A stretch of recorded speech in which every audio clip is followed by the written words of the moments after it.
Hello everybody, welcome in to Season 3, Week 1. I am the admin for the league. I heard there's a couple issues with some Discord. There's a new link posted. I think it looks like expired. If you need anything, you can definitely reach out to me. Appreciate everybody showing up tonight, and hope you have a great season.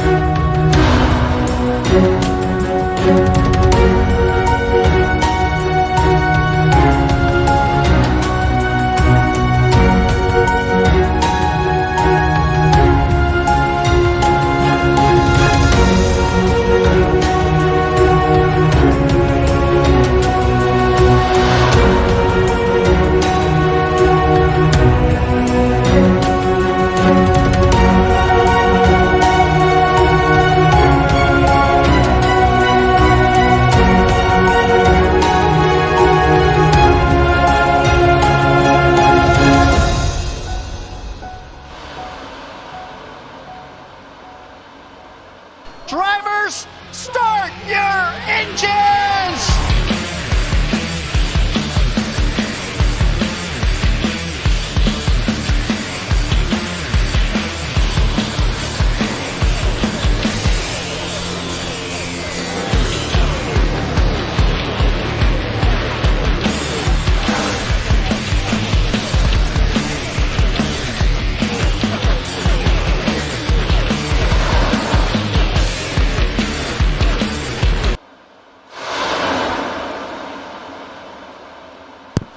Good evening, race fans, and welcome back to TDR's Veterans Only League.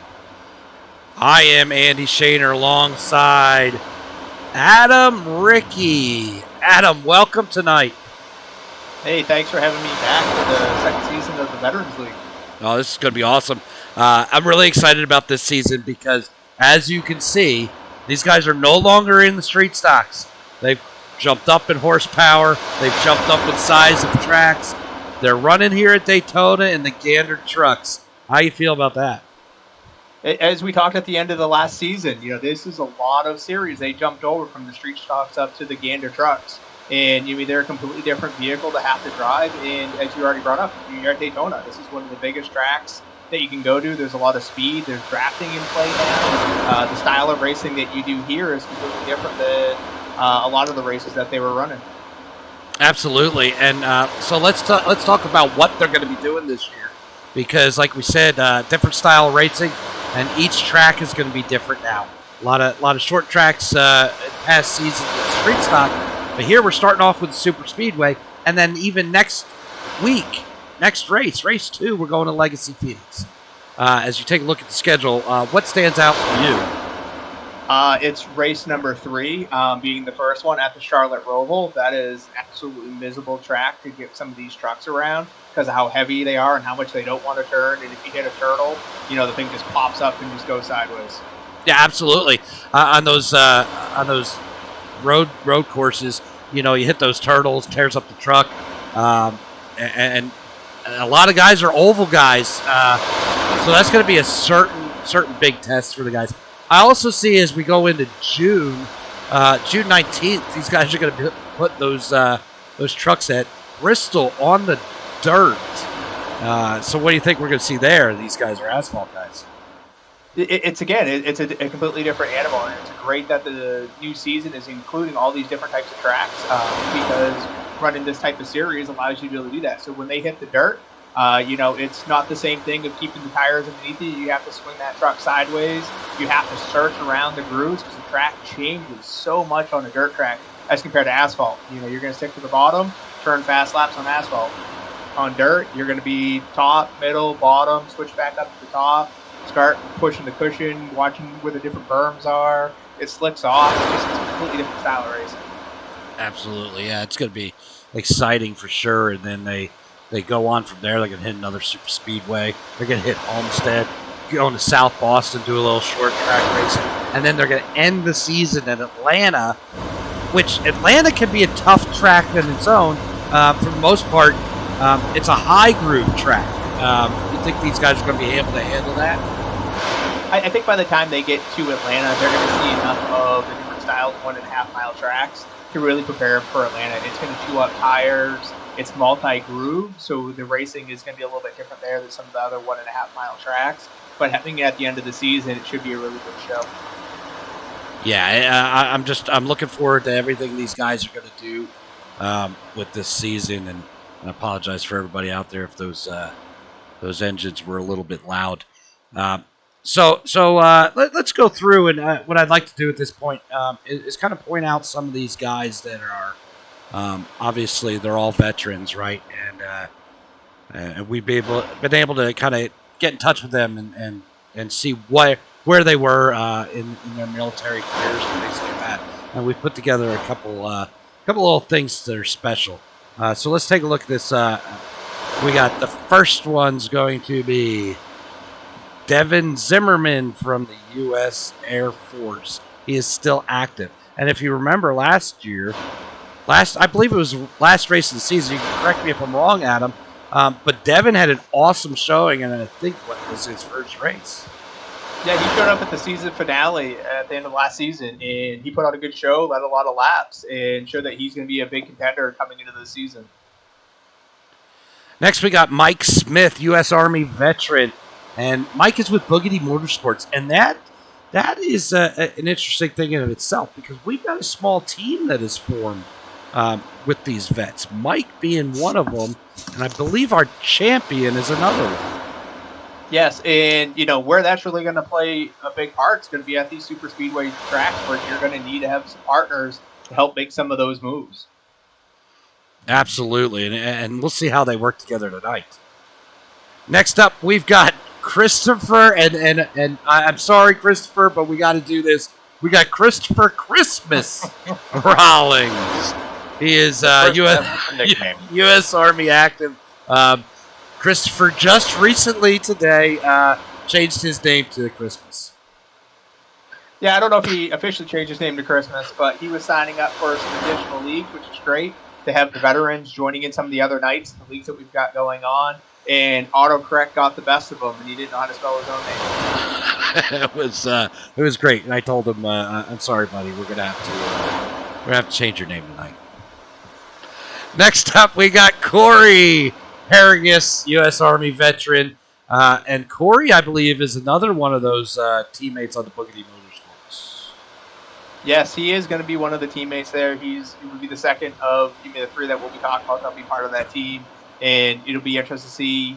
We know they practice a lot together, right? We always see them on the race comms. They help each other out. So, but now, tonight, they'll actually truly be able to help each other get good finishes. Next up, I believe this is a new name. I don't remember seeing him in the street stock, but we got Jacob Cobb, U.S. Marine Corps veteran. And I absolutely love this paint scheme. I think this might be my favorite. Yeah, no, it's a good-looking truck, but what we're going to see out here is a lot of the veterans, the drivers that we have here, are going to be flying the colors for, whatever branch of the armed services that, they're representative of. Which is awesome. I love seeing it. Next up, we've got another newcomer to the series. Also didn't run the street stocks, and Isaac, I'm going to apologize now. But Isaac Castellao. One of you guys had it earlier. Castillo. Hey, Isaac is a U.S. Army veteran, and we thank him for his service in the Army, and we apologize for butchering his name. And we also welcome you to the TDR family as well as the TDR Veterans League. We'll have that right next time. Yes. Next up, we've got Jason Parkinson. I don't know if we saw Jason. He's a U.S. Army, or U.S. Air Force, sorry. Oh, man, he's going to be mad at that one. Jason Parkinson is a U.S. Air Force veteran. From what these guys tell me, Air Force are ground eaters? I don't know if I have the answer for you on that 180, so I don't know what you were stepping into. I don't know either, but they if you watched any of the street stocks, anybody out there watching the street stocks, they Justin Jarrett had a box of Crown crayons on the back of his street stock, and I believe that was for the Air Force Base. Got it. I can't help you out. Thanks for letting me take that one. Okay. Next, we got Scott Hurwitz, U.S. Marine Corps veteran. And Scott, we got to run with Scott today in a little fun enduro. And man, can that boy run on dirt. Yeah, no, he did a really good job. He came away with a win, was able to not be the immediate target of what an enduro race was, and got up front, ran really well. Next up, we've got Jason Jacobs, another U.S. Marine Corps veteran. And I want to give out a shout out to Jason because he is the one that put these graphics together. These are phenomenal graphics. He's done a great job. Unfortunately, he's not going to be with us tonight. He's, I believe, on vacation. But shout out goes to him for putting these things together. Yeah, no, he's done an incredible job. It's great to be able to see some of the other skills that these veterans have and how they're supporting, this league in particular. Next up, we got another Boogity Motorsports teammate, Kevin. I always ruin it. Tommy. Gear. U.S. Army retired. Another Boogity Sports teammate, and he has always been fast on those street stocks. Looking forward to what he could do in the trucks. Yeah, it'll be good to be able to see how they transition to this different vehicle. And finally, now who did we miss? Finally, we got Jeremy Kamen, U.S. Army veteran. Awesome dude. Fast guy, too. I really want to see what he can do in the trucks. Yeah, absolutely. I mean, he's been one of the regular contenders. Another one of the veterans that have started joining some of the other TDR leagues. So he's getting a lot of experience in different other series. So this is just going to help make him a better iRacer. Let's take a look at what these guys are fighting for. Tommy, you with us now? Yeah, I'm with you, Andy. We just got done sound check. We got a bunch of last names in here with their radios hooked up in car. So awesome, it's gonna buddy. be a good night tonight. Awesome, buddy. Let's get the virtual no money exchange bills paid. How's that? This is what these gentlemen are fighting for this season. Awesome prize poster board. The picture doesn't do any justice, but tell us about these, Tommy. Yeah, so these little poster boards, or trophy boards as I've been calling them, are made by B&B Wraps. You can see their logo there in the bottom left. It's basically a vinyl wrapped around a piece of wood, something these guys can hang on the wall to remember the time over here and how fast they were. From coffee cups to semi-trucks, B&B Wraps can wrap it all. Awesome. We absolutely appreciate what he does for us. All right, let's talk about our next one. And here's the guy. We got a little bit of rivalry going now. We got Pujanowski. Let's talk about this and what we did last night. I have waited months to talk about Pujanowski, especially with what we've done here lately with the TDR versus Pujanowski series. So in this series, we've been having some gentlemen's bets. He had to do the Ice Bucket Challenge last week, and this week he'll be doing the Carolina Reaper Challenge because his team just can't beat TDR. And don't we really just love it? Guy. And yeah, I believe, if I'm not mistaken, we have the winner of last night's race in the booth with us. We do. Adam, you want to talk about last night's race at all? Yeah, it was one of the most unique race experiences I've ever been in because maybe you have a teammate or people you like working with and you help each other out. But with this one, it was accumulation of the scores of the TDR team versus the Pujanowski. So it wasn't really about who finished where. It was about maximizing points. And after a late pit stop, I was able to get in the lead. And then I had the brothers McCann behind me. And we all know how fast and great they are. And we were able to hold the top three positions over the Pujanowski crew that was trying. And they just weren't able to get anything really to come up and challenge us. Yeah, that was awesome. So everybody out there, if you want to see this, Tommy, how can they watch these races that are going to be every other Friday night at 10:20? Yeah, so we actually hooked up with a gentleman named Doug Burns with an unfortunate title for his broadcast. It's How to Suck at iRacing. I don't know how he came up with that name because the guy knows a lot. I learned a lot behind the scenes. I'm actually co-hosting with him last night doing coverage of that event. How to Suck at iRacing on Twitch, Facebook, and YouTube. So he'll go live on Facebook and Twitch and then upload the race to YouTube at a later time. Awesome. He does a phenomenal job. Shout out to him because last night's broadcast was absolutely top-notch. Absolutely. Let's move on. We've got back charities. Now, I want to stress that. Back charities. Tommy, what is it not? It is not BACC charities. It's a common misconception. I guess with all the capital letters up there, people assume it's supposed to be pronounced as the acronym, but it's actually the word back. And I've really been pushing hard the slogan, give back with back. And what do we got going on with back charities? Well, long story short, Tyler Daniels Racing was founded as an all-inclusive group, for people to have a safe, non-toxic environment. Within that environment, we found a lot of people that joined us that were into charitable endeavors. That being said, we started BACC charities. Oh, I did it. We started back charities. See, and this is why people are saying it. And I know. We'll get it right. But anyway, it's to extend our efforts beyond the world of just TDR, further out into iRacing, into other types of gaming, be it board games, cards, sports, esports, etc. Awesome. It's been a fun endeavor for sure. A lot of good and a lot of good mojo being put into it, I should say. Yes, sir. Now what we got here? It's we're racing on a Saturday, but we got something that says it's Thursday. Well, and oftentimes it's Thursday, goes live on Tuesday now. Justin, the person on Facebook, runs a little, I guess it's a podcast, but a video podcast. No topic is out of sight for this guy. He speaks very intelligently about a whole host of subjects.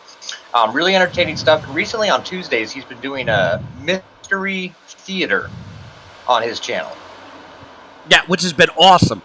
I don't know if you checked it out, but he does mystery.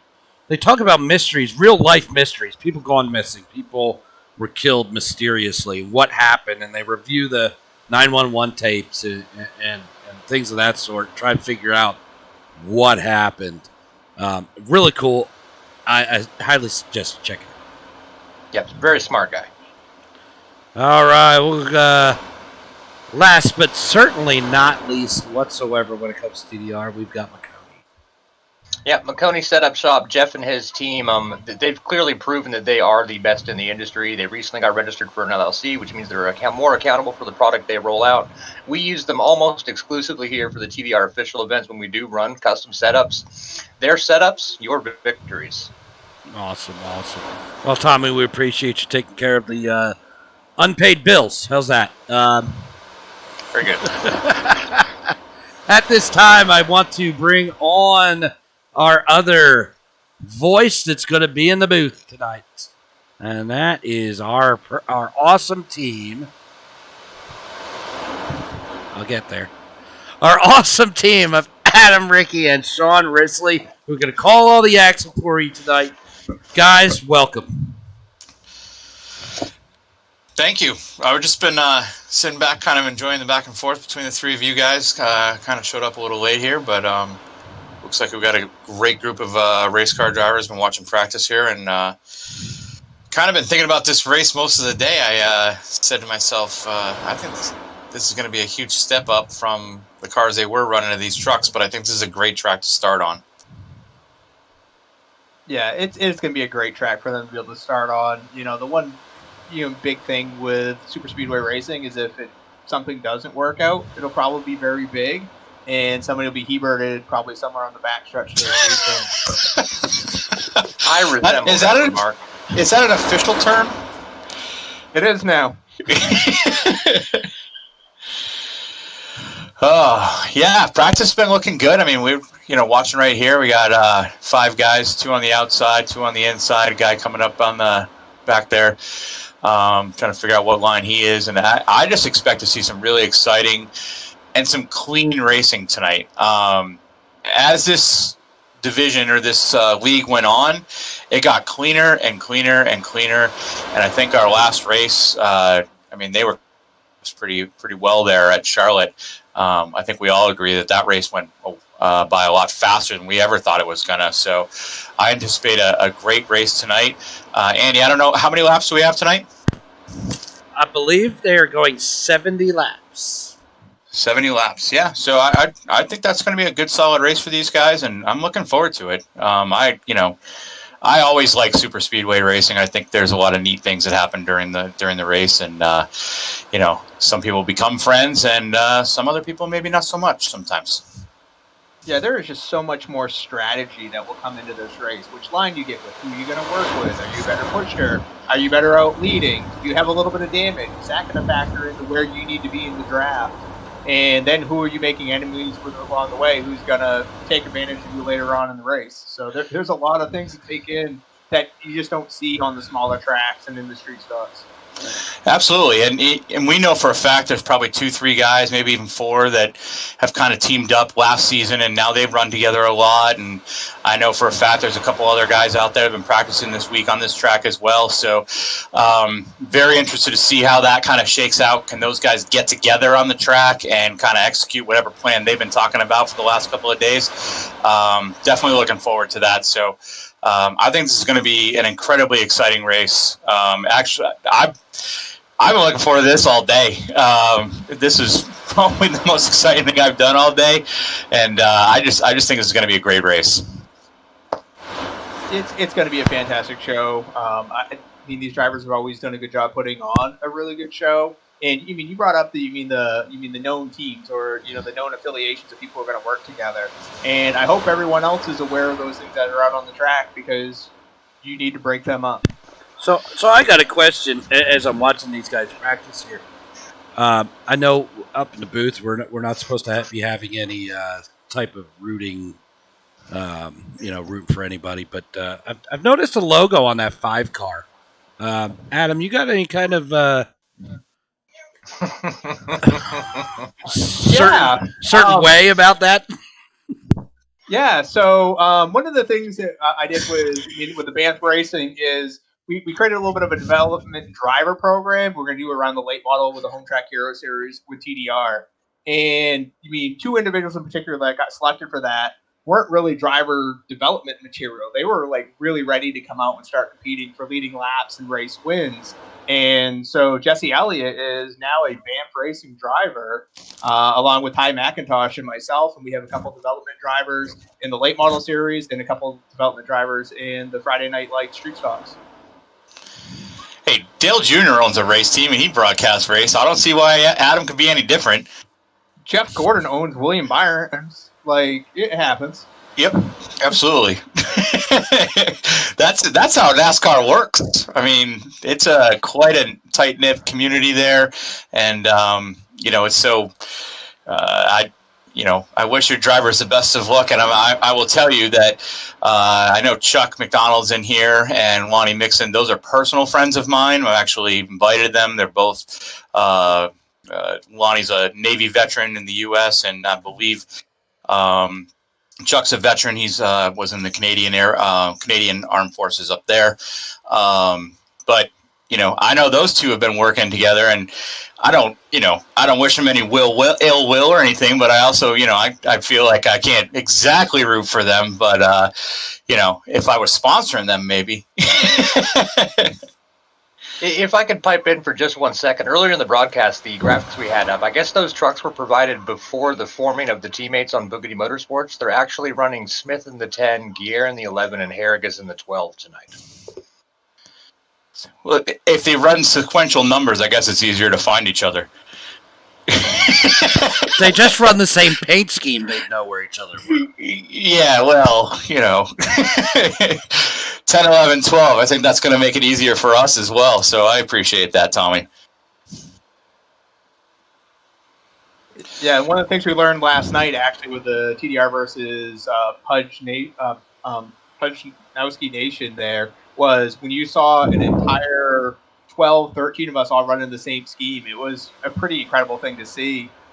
When they're all getting lined up, you knew exactly who you needed to be with. It helps out a lot.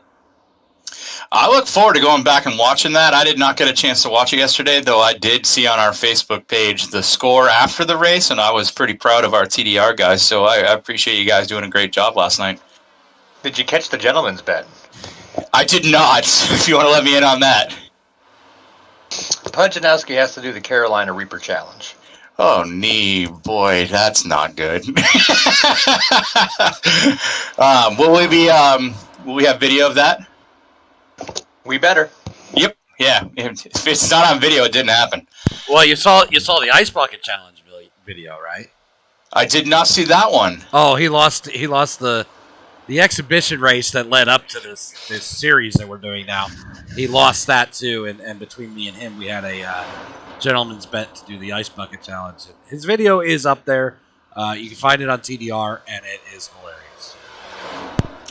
Yeah, I'll have to go back up and watch that because anybody, a lot of people who know me know that I've taken a lot of ice baths from baseball, and I have no problem sitting in an ice tub. But I like seeing the pain of others while they try to do it.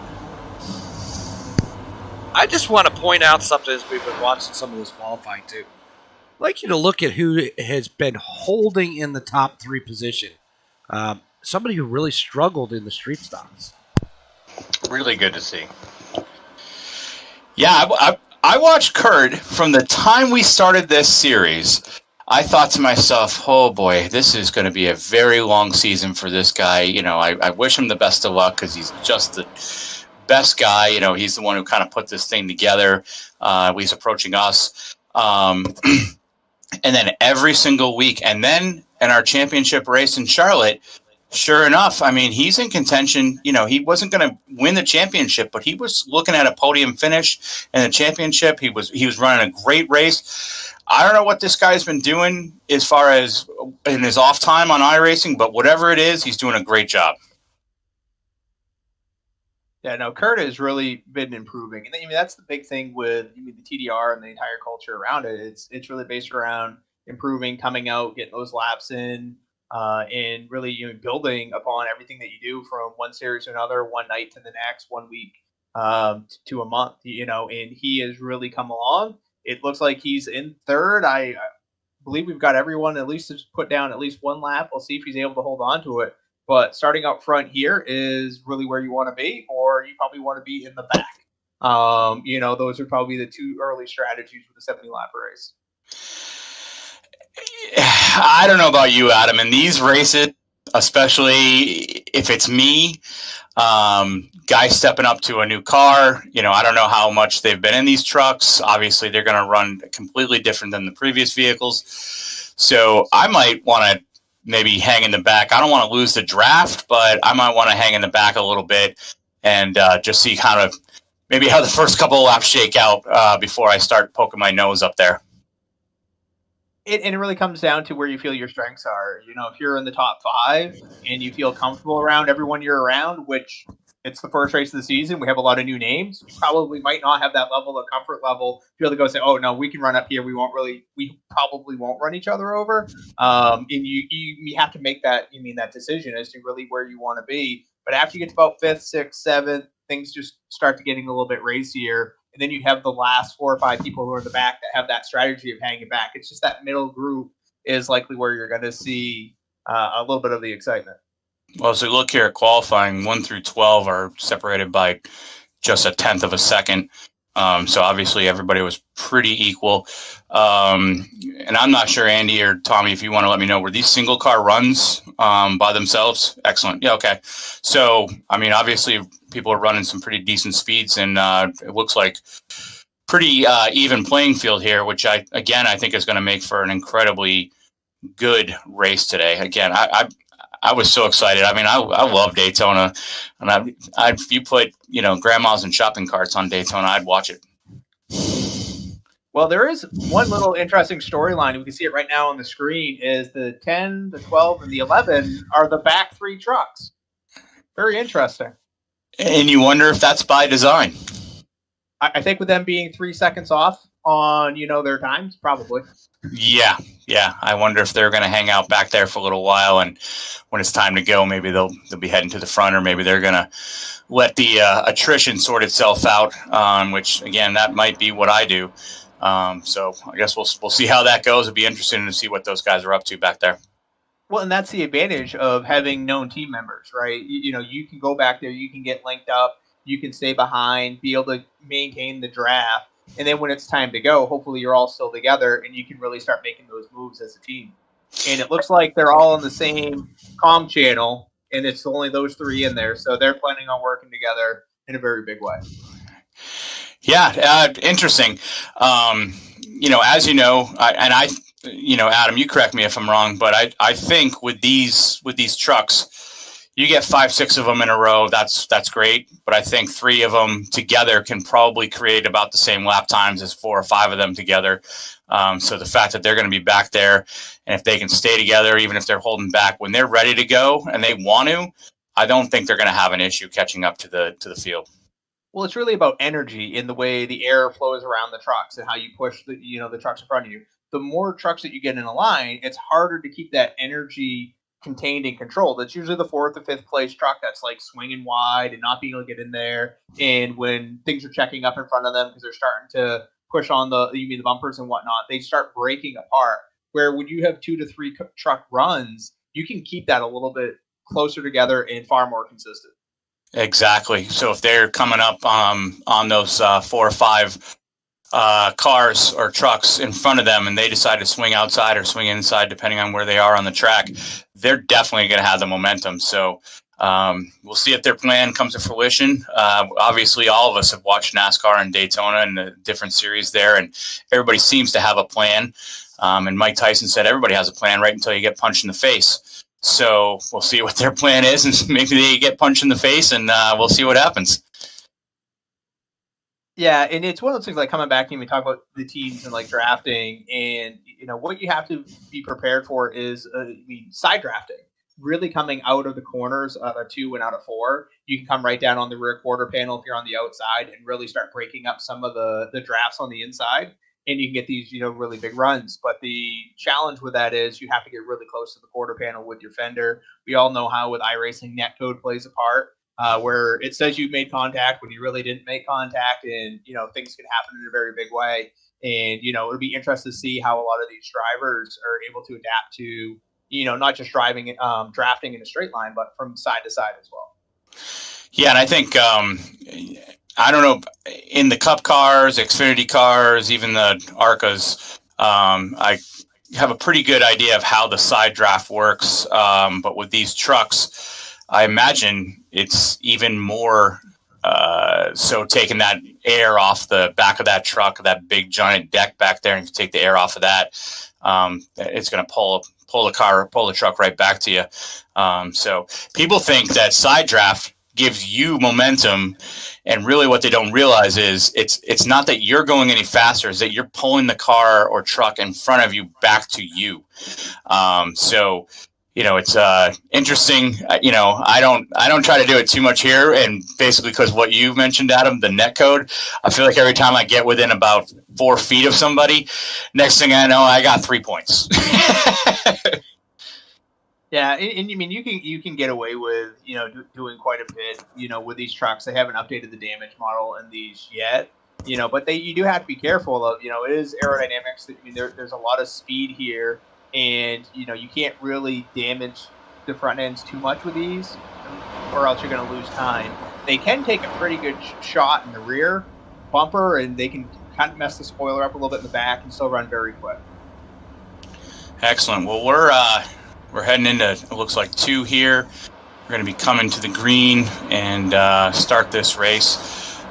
See how many laps there are. Should be about 70, 75 laps, so that'll be interesting to see.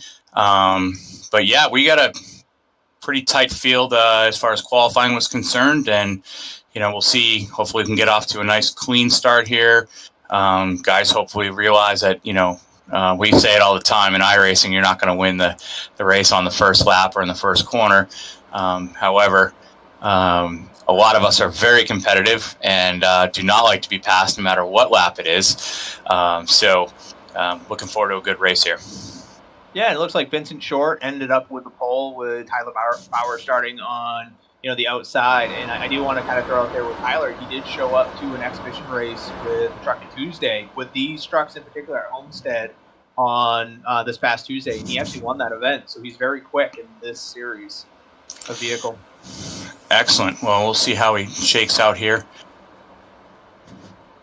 Pace truck is dove in, and we're green.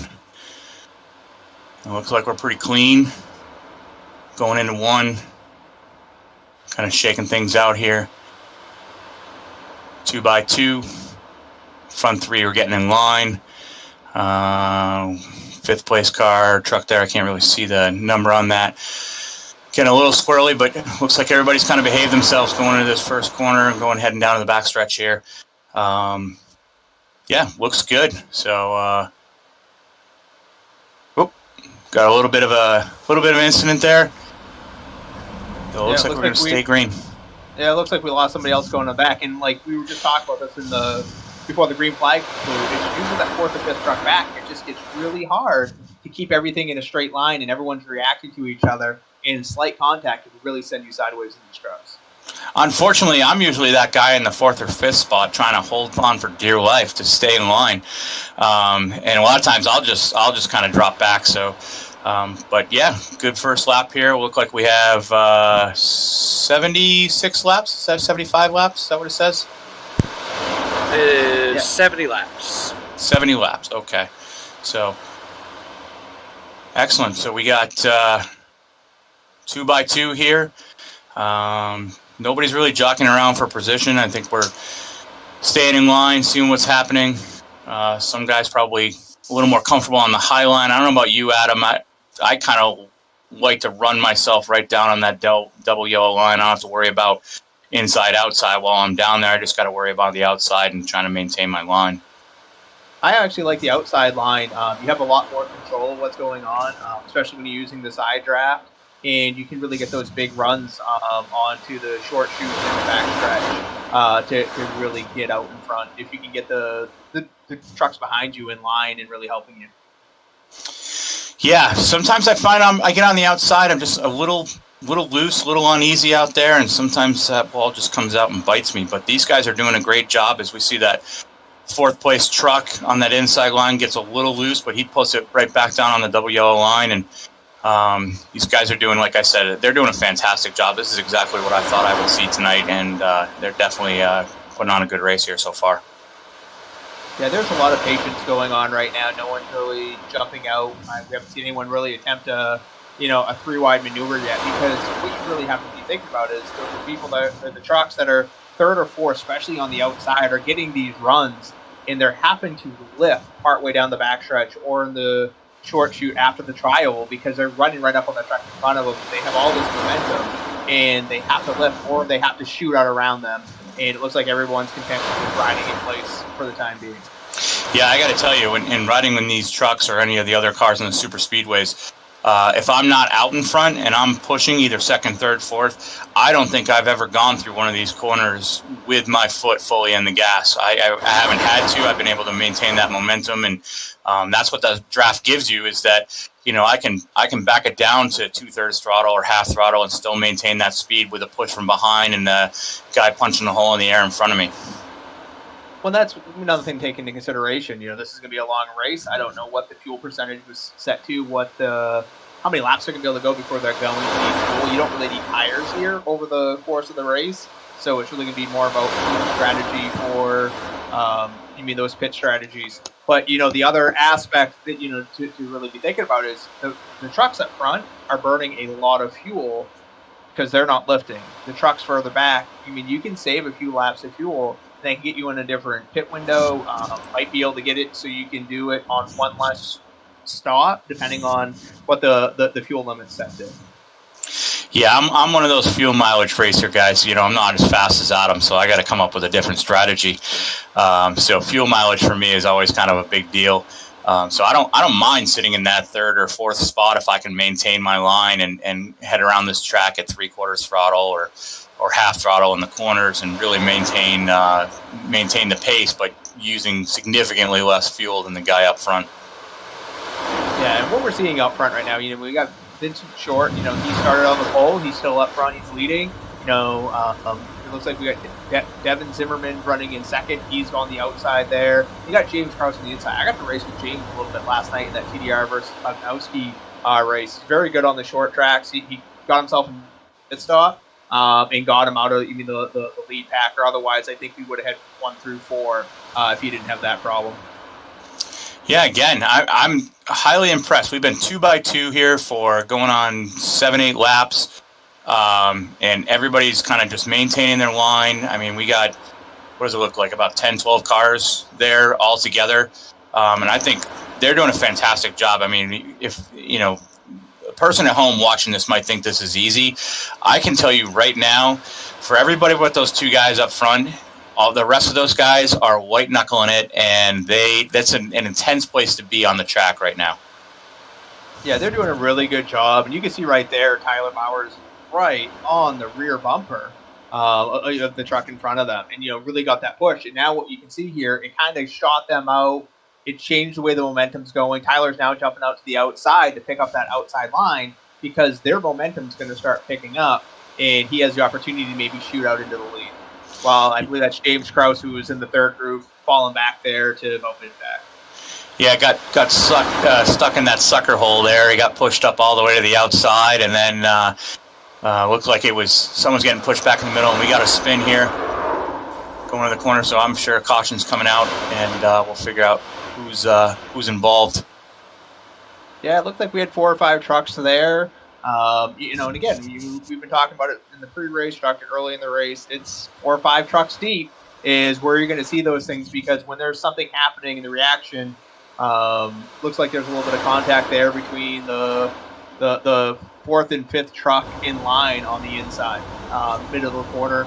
You can't be touching bumpers in the corners with these.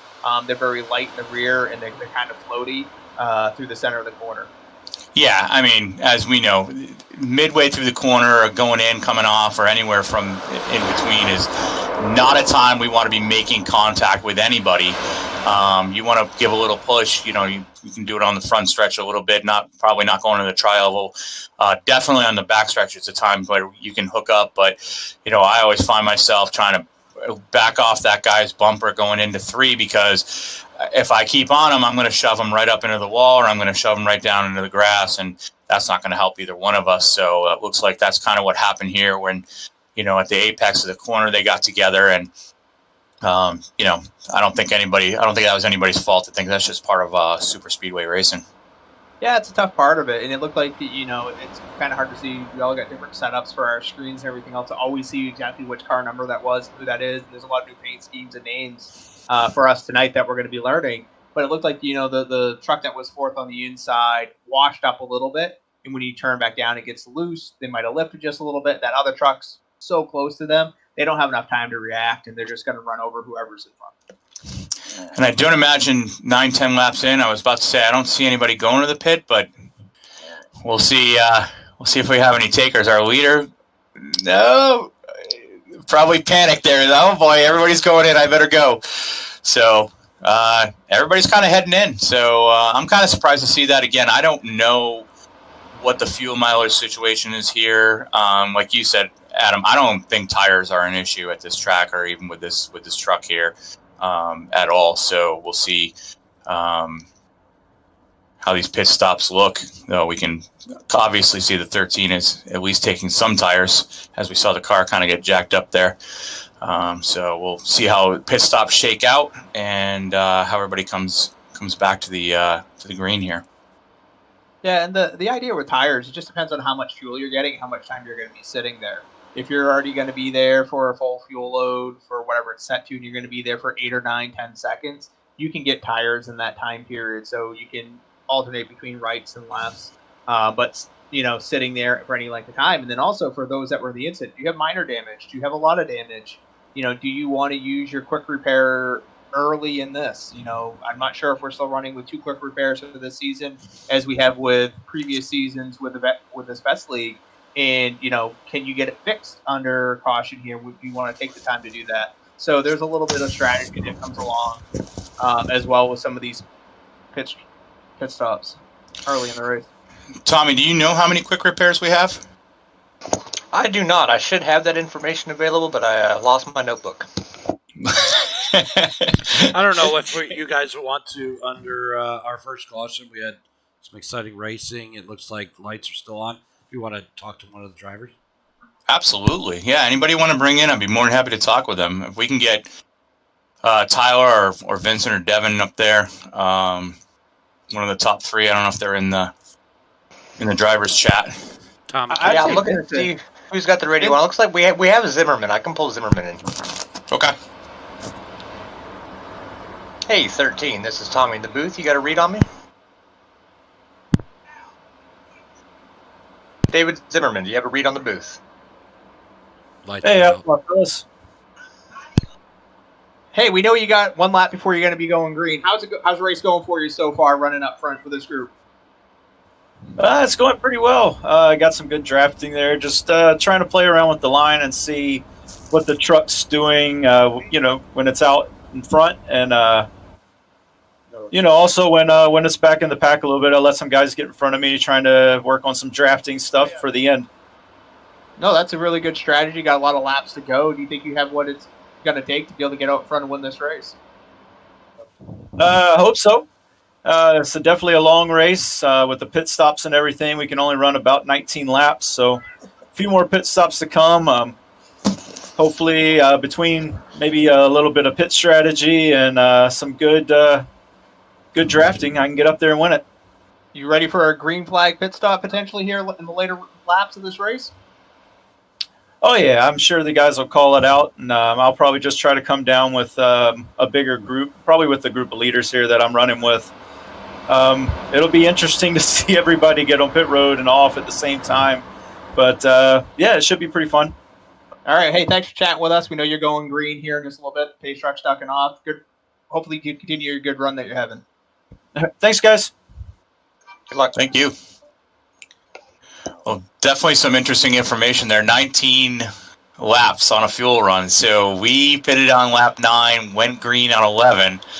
So we're looking at about lap 30. Things could get very interesting if we stay green. So now it makes a lot more sense why so many guys at lap 9 or 10 went to pit road. Definitely not a tire issue, but obviously they were halfway on fuel at that point. So so we're back green here. Looks like a nice clean start. Again, we're 2x2 up front. Looks like we're about 2x2 up front, maybe 4 rows back. So we've got about 8-9 cars and a breakaway here. And I think these guys are doing an excellent job. That incident that we had prior to this was just one of those racing deals, and I don't think anybody did anything wrong. I think that was just part of speedway racing. So one of the things that we're going to see here, we have the pack up front. They're running 2x2. We got a few just hanging on the back end of it. But it looks like we now have a second pack. Oh, as we got a crash coming out of the tri-oval into the second short chute. I don't think people realize that tri-oval to me is one of the hardest parts of this track. It's not banked as much as the corner is, and it's just a it's a different corner. I don't want to equate it to Pocono or anything, which I absolutely despise that track.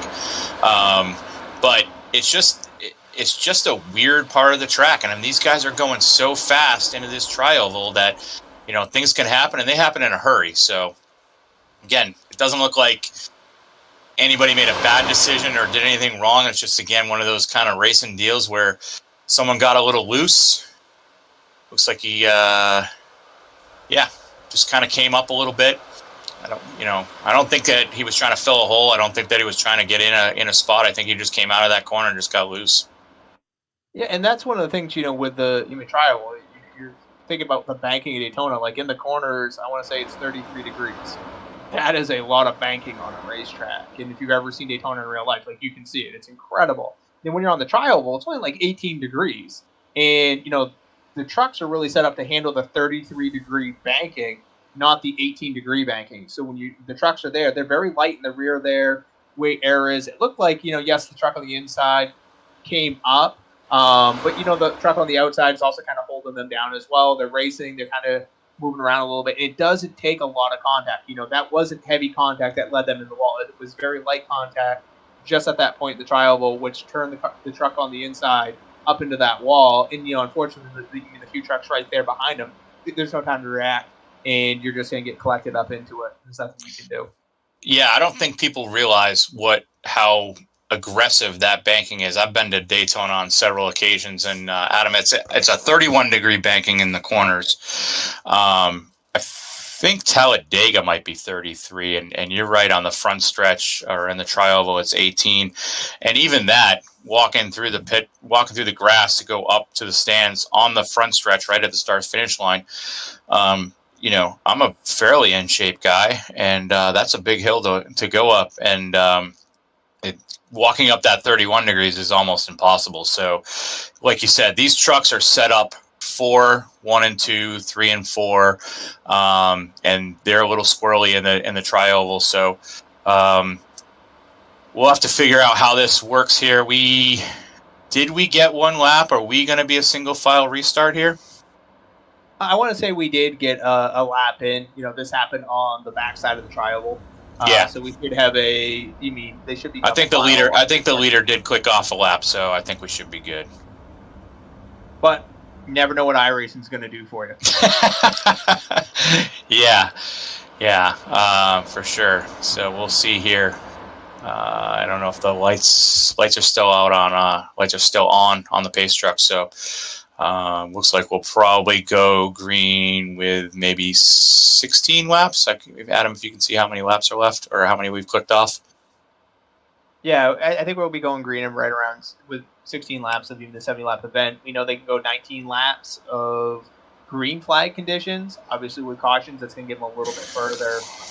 But we know it's 19. We're looking at a 70-lap race. We're going to be looking at them hitting probably another 3 to 4 times over the remainder of this race, depending on how cautions fall. Usually a 2-to-1 ratio on caution laps. I mean, I don't know about you, Adam, but I try to, when I'm on the speedway or whatever, I'm trying to run it in 3rd or 4th gear, use as little fuel as possible under these caution laps. So let's assume it's 2-to-1. That'll put us pit window right around probably lap 33 to 35. So we'll see how that kind of shakes out. I'm really interested to see, and I hope we get to see it tonight. I want to see some green flag stops because I don't know if we saw any green flag stops last season. So let's put them in a different vehicle. Let's put them on a super speedway, and then let's make them do some green flag stops. So that ought to be very interesting if we can get to that point. Yeah, and the green flag pit stops are, the make or break in a lot of these races when they do occur. You're coming 180 miles an hour out of turn 4 onto the short chute, onto the transition in the apron, to braking, down to 55 miles per hour. Yeah. So it's really easy to miss the commitment cones. It's really easy to go 87 miles an hour into the pits. And it's also really easy to run into the person next to you, get run over by the person behind you, run over the person in front of you, just spin out on your own. There's a lot of things that could really go wrong and really take somebody out of contention out of a race. Because if they're just out there and they miss it and then they have to get back up to speed, they're not going to be with a drafting pack. If they spin out, they're not going to get a caution if they're the only truck involved. Yeah, I always forget when my brake bias is set on a speedway and I'm coming in, and next thing you know, I tap that brake and I am looking at the field coming at me while I'm trying to get on pit road because I just spun myself out. Yeah, it looks like we got one to go here. They're getting lined back up. Looks like we still got everybody running. We don't have anybody who out of the event as of this point. So hopefully they haven't burned through all their quick repairs at this point for anyone in particular. But hopefully these this quick caution, maybe they'll be a little bit more cautious on the initial lap or two. Yeah, hopefully getting one lap in as the pace truck was aggressive getting off the track there. So hopefully everything kind of settled down a little bit here and see if we can just click off some green flag laps as we go back to green here. Looks like we're clean. We're going. Little separation of those top 5 cars. Some guys in the back trying to figure out what line they want. Trying to hook up with whoever they can. You definitely, if you're sitting there back in that 7/8 spot and you're seeing those guys up front, the last thing I want to do is lose a draft. So I want to get it back up there and tuck under somebody about as fast as I can. So, but it looks like the field's staying pretty close together. We look like we might be going 3 wide on this backstretch going into 3 here. Take a look at the 13, running that high line. And that's pretty aggressive, or a pretty fast run for someone that was by themselves up on the high side as the 13 was there. As we look like we were going 3 wide through the tri-oval, and that was not comfortable positions, but they settled back in, and now with a 2x2 again, probably about 4 or 5 back. So top 10 here, running 2x2. Yeah, the aggression level is still pretty high for this stage, in the race. And, we have a lot of new racers, new people in the league. You got an opportunity to be out front. You want to make a name, make a statement in the earlier, first race of the season. Totally get all that. But at the end of the day, figure out who you can work with. Maybe just settle in just for a few laps, click off some laps, really get racy with 10 to 15 to go. Yeah, I mean, you can't win it if you're not there at the end. So that's kind of what I was thinking, is that, if you want to win this thing, you got to be there at the end. So looks like the top 4 or 5 guys have been about the same guys. Can't see who. Yeah, we got Vincent Short out front. We got Devin Zimmerman right behind him. Out there's Tyler Powers in the red truck. The Cornflakes, old Terry Labonte, themed truck there up on the outside. I love that truck. That is a sharp looking vehicle right there. I like that truck a lot. Yeah, it's always neat when you get to see some of these throwback things, all the painters that are involved with iRacing that make some of these. It's pretty awesome, and then you kind of get a little bit of an idea of the personality of the driver when they pick a throwback scheme. There's a reason why they pick that scheme, that driver.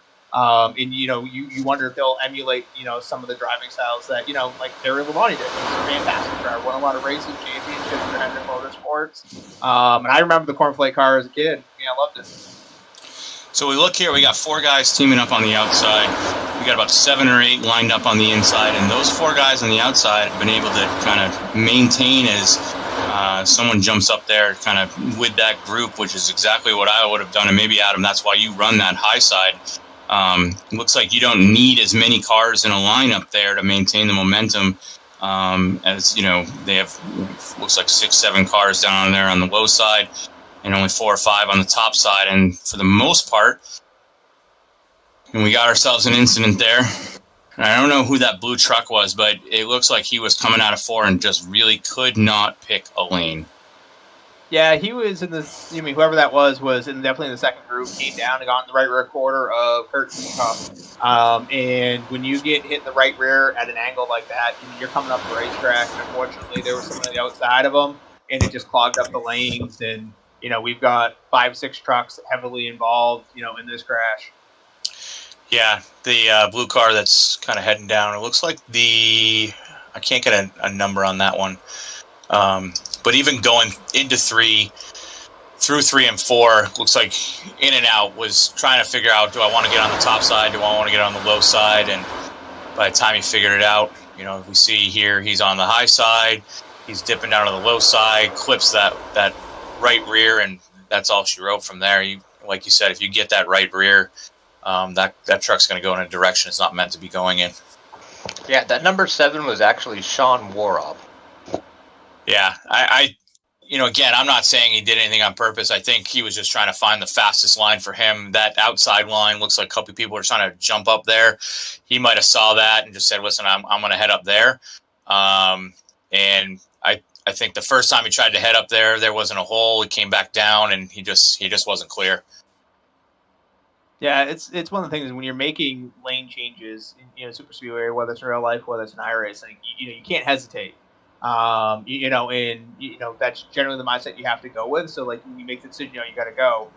That was probably one of the situations we probably should have hesitated about another split second, because he wasn't clear to be able to come down. But he also was identifying outside line was going backwards. The inside line finally had gotten organized and was making some really good headway and movement to start pulling away. 4 trucks were about to break away, and the gap was coming, and just misjudged it. And it's something to be expected with new drivers.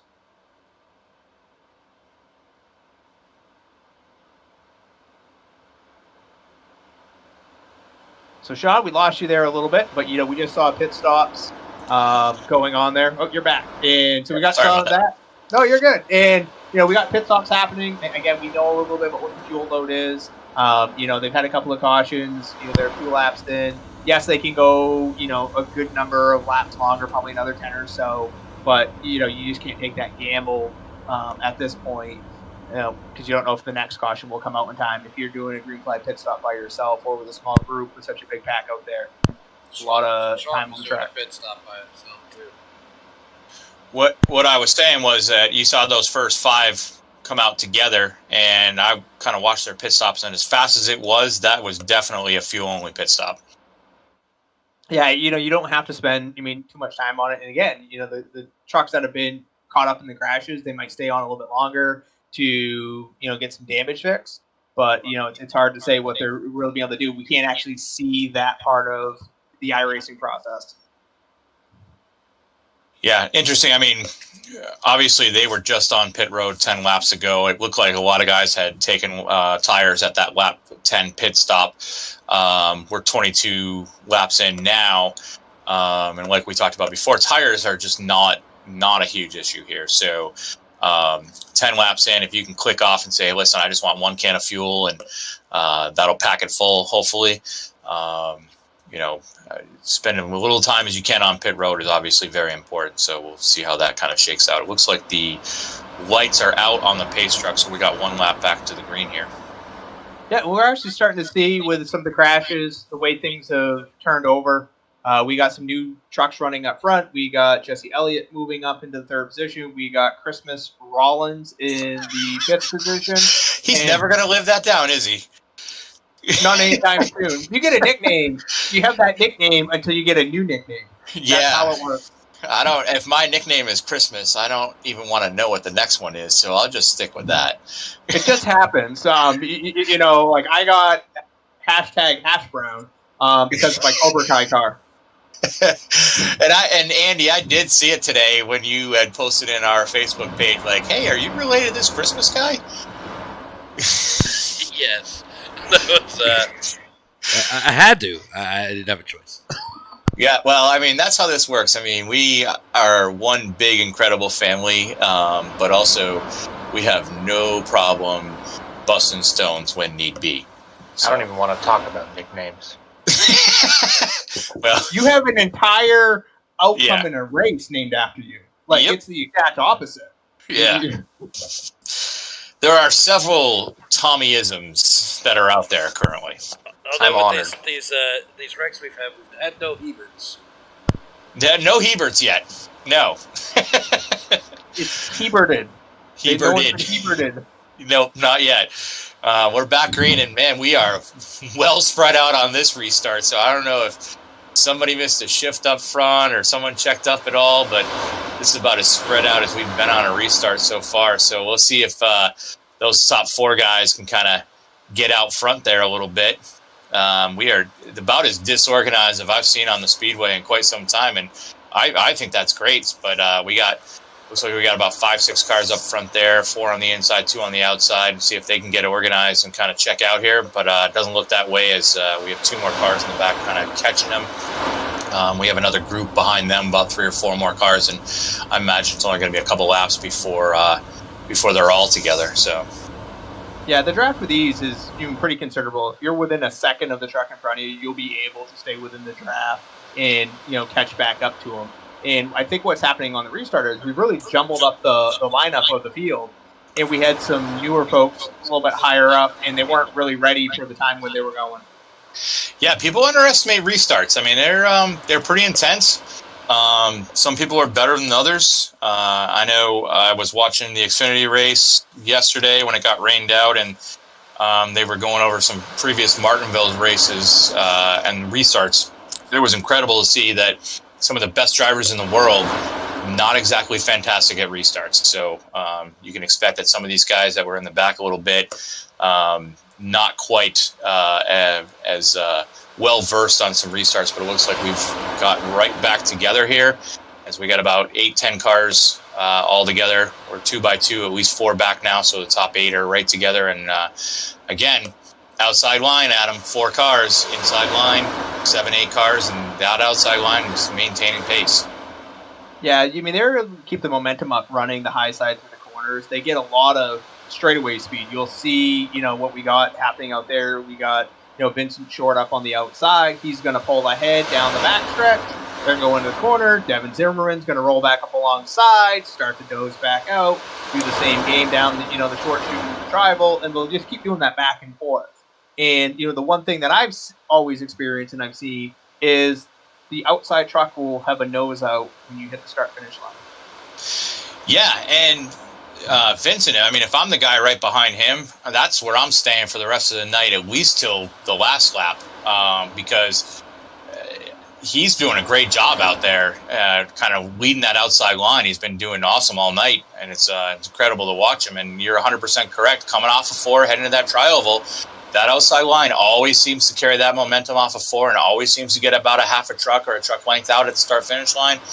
Evens itself out coming out of the tri-oval, but it's not Talladega. Start-finish line is at the middle of the tri-oval. So if I'm kind of looking at this right now, that outside line is kind of where I want to be and maybe start getting comfortable up there. Yeah, we just actually saw even James Krause tried making a move to push it 3 wide on the outside. We got, Devin Zimmerman in the lead. He's playing both lanes, right? He's kind of moving around.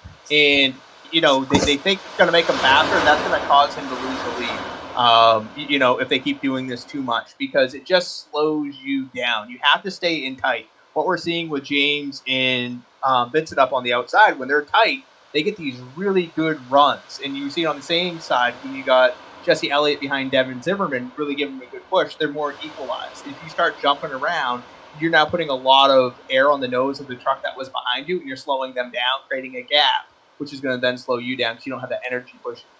Right. So we see these top 3, 4 going into 3 and 4, coming off of 4, and then again, and maybe not so much this time. They about evened out at the tri-oval there. I don't think they were as tight on the outside, but again, if they were nose to tail like they were the last couple of times, that outside line just always has the momentum coming off of 4. But again, the leader, and we see it on TV all the time, they'll come out, they'll try to block the top lane, they'll try to block the bottom lane. The leader in this is not out far enough to even try to accomplish that. If they try to block the top lane, it's just not there right now. I mean, they are so evenly matched almost all the way around the track, as we have a little bit of lap traffic that's kind of stayed high here. They've all kind of navigated through that pretty easily. So, but again, there's just not enough break between any of them, or for that leader to decide like, I'm going to hop up top now, or I'm going to hop on the bottom now. Basically, you got to make a commitment and kind of stick with it at this point. Yeah, it's still, we're not even halfway into this race. Find out who you can push, who you can grab with. Get yourself in a good, comfortable position where you think that you could be safe. And then you also have the rules of just speed over racing. You can't go below the double yellow line. But when you're on the inside, you're just stuck there. You got a truck in front of you, you got a truck behind you, got them on the outside. You have no options of where you can possibly go, where the outside line has a little bit more. And what we keep seeing, and this is part of the thing that's hurting him a little bit, James Krause, who's the second truck on the outside, runs this little bit wider arc into the 3 turn and into the 1 turn. When they're doing that, it breaks up the energy. You really have to stay as squared behind them as you possibly can.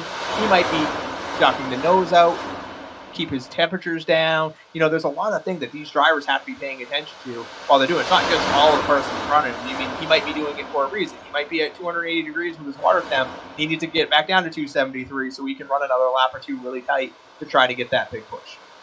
Oftentimes when I'm out there, I don't know about you, Adam, but sometimes I'm getting such a push from behind me that if I don't pull my truck out, maybe a half a truck width outside, I might just run it right up into the guy in front of me. So, but yeah, you see it right there. Again, outside. He's not getting a huge push from the back. So again, you wonder, is water temp an issue right now? Or maybe he just has a hard time holding it down in those corners with the guy in front of him. I mean, who knows for sure, but he gets right back in going to the tri-oval, and they get a great push going to the tri-oval, and they've been, neck and neck almost all the way around the track. It's great racing to watch right now.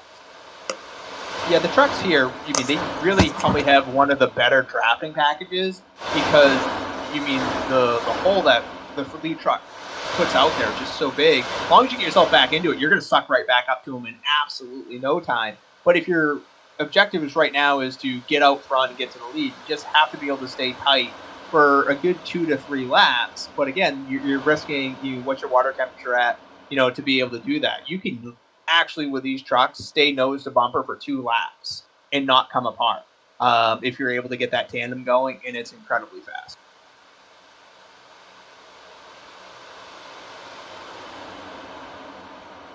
So as we can see, still running 2x2. You got 4 trucks out on the outside. On the inside, we can talk about there's 1, 2, 3, 4, 8 trucks on the inside there, and then we have the field really breaking up, from there on out. And everyone's being cautious.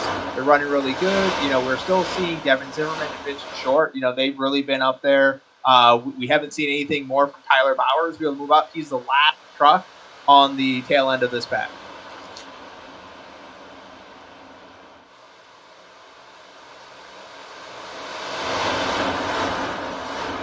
So again, as we're seeing them go through, just clicking off the laps, inside line, outside line, which is going to be the prevailing line as, time is able to go on. We have, a couple of trucks, we have 1 truck I want to say is 1 lap down at this point in time. We're right around the halfway point, still a lot of laps to go. And if they keep going like this, we're going to be looking at green flag pit stops in pretty short order. By my estimation, I believe we're about 8 to 9 laps away. We went green at 22, and we look like we're about 34 right now. So I'm going to say at about lap 40, we probably should start seeing some green flag pit stops. And we'll again, I'm very interested to see how that shakes out. So that's one of the things that we didn't see during the practice. I didn't see very many people practicing green flag pit stops. We talked about all the things that can go wrong, but the other side of that point is if you get in, you time it perfect, you get on and off in very quick order, you can get out and you can make up 3 or 4 seconds with a good clean pit stop at this track. Yeah, and you wonder how this is going to happen. You wonder if the inside line is going to come together, the outside line is going to come together. I would hate to see 8, 9 of them from the inside line and the outside line coming at the same time. So hopefully there's some good communication going on the track here. Hopefully these guys can kind of shake this thing out correctly as we look at now we're 3 wide, and that is not going to end well. Oh boy, yeah. I thought they were going to save that, and then I also thought somebody was about to get Heberted. And that's unfortunate. I mean, I don't know what we have to watch that replay. It looks like whoever's kind of leading the outside there was looking to get maybe on the high side. I don't know if anybody was talking about going to pit road at all, as we're halfway here. So looks like. Just got a little squirrely coming off of 4. I mean, that's actually a pretty reasonable part of the track. So, wonder how that whole thing here is. So I think we had a lap truck there that was low on the inside.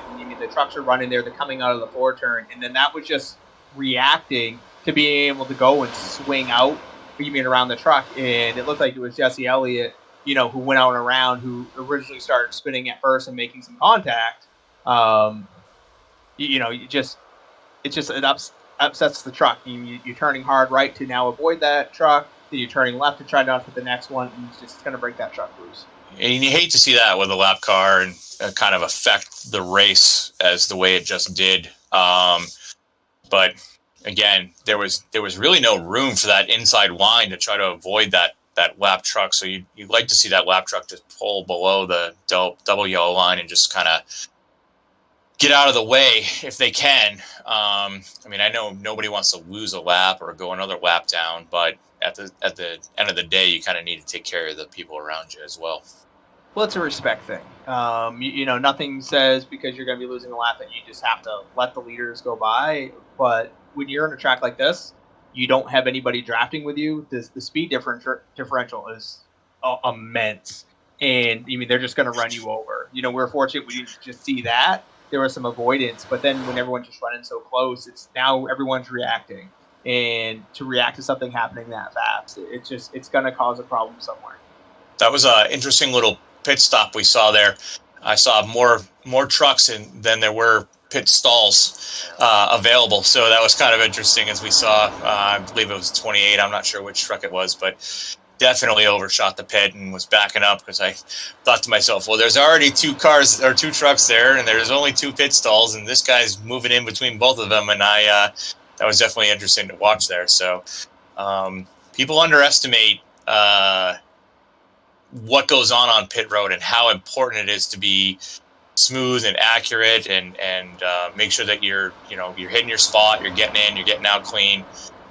Pit stops, as you know, Adam, are almost more important than some of the stuff you do on the track. Sometimes you can make up so many spots on pit road if you're doing it correctly.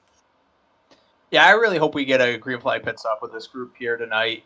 I really think that will just add in another layer to the skill set that they need to develop or already have to be successful through some of the other races that we'll be going to.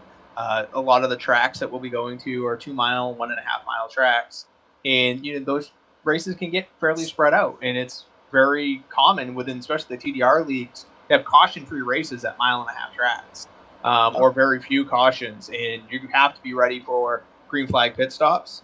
Daytona is difficult just because of the sheer speed that you're doing, but you start getting some of those 1.5 miles where you're coming off the banking onto the apron with a hard transition, rather the smoother one here at Daytona, a little bit slower, but you're doing a lot more turning going in. It's just a lot easier to upset the truck.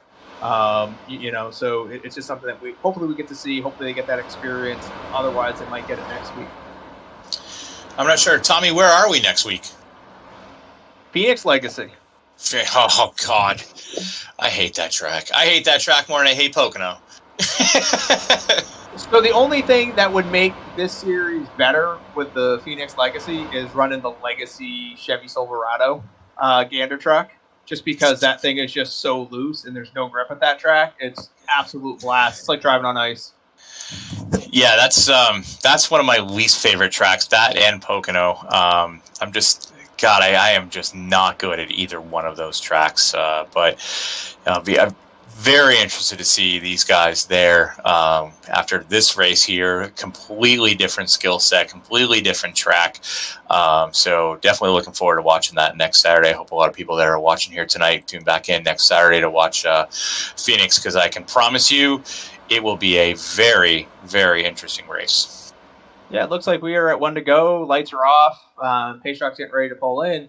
And what we see here, there's not a lot of trucks on the outside line. They're all lined up on the backside. I'm guessing we have some trucks that are serving some penalties, which will put up the end of the longest line, which is why you're not seeing them double file like that. As we go green, though, we've seen a couple swing out there. You can pass on the right before the start-finish line. So that sorted itself out pretty quick there.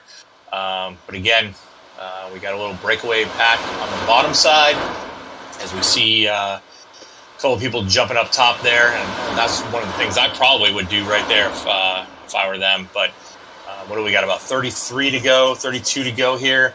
We'll see how this little pack kind of shakes out. I mean, nobody's really been able to get away. We haven't seen that 2, 3, 4 car pack kind of break away at all. We've been about 7, 8 cars on the inside. We've been about 4 or 5 cars on the outside. So we've had, more than half the field together most of the night. Yeah, and what we're seeing is, the same names up front. Devin Zimmerman's really done a good job of keeping himself in the top 2, this entire race. You got Gander Trucks up there. He's been in the top 5 for some of the latter laps that we've been, running so far. But, I really hope, they're thinking ahead. Like, so they go 18 laps. There's 30 some odd laps to go. So you're going to have to at least pit once if it stays green. And time is going to be very important when it comes to pit stops. Do you want to be out front burning up all your gas where you have to come in for a full fuel load and get yourself all the way? Or can you take a couple less gallons by saving some over this next period to get yourself to the checker flag, which could save you a second or two on pit road to be able to get you out and get you some positions? Yeah, we definitely have one more stop to go. There's no question about that. Again, I'd like to see a green flag stop, and we got super close to that last run here.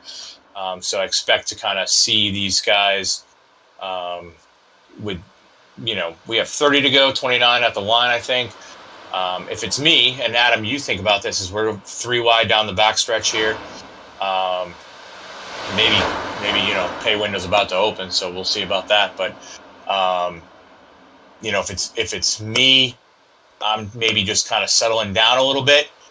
If I'm running in this top 5, 7, 8 guys, and I got 25, 30 laps to go, and I got a good shot at being here up front at the end, might want to take care of my stuff at this point. Well, it depends on how your race has gone so far. How many quick repairs you still have. That always plays in a factor into some of the decisions that are made, because if you got quick repairs and something happens, you just get to go get a new truck. And let's get crazy. Let's get a little crazy. So, it just really depends on how your race has been going. And, here we are again. Looks like we're going 3 wide. I want to say we're riding with Jesse Elliott, who is, just taking every opportunity to kind of run up that outside, being very aggressive. I work a lot with Jesse. I'd be telling, if I could get on his radio, I'd be like, get in like 3rd or 4th and ride. Got a lot of laps to go.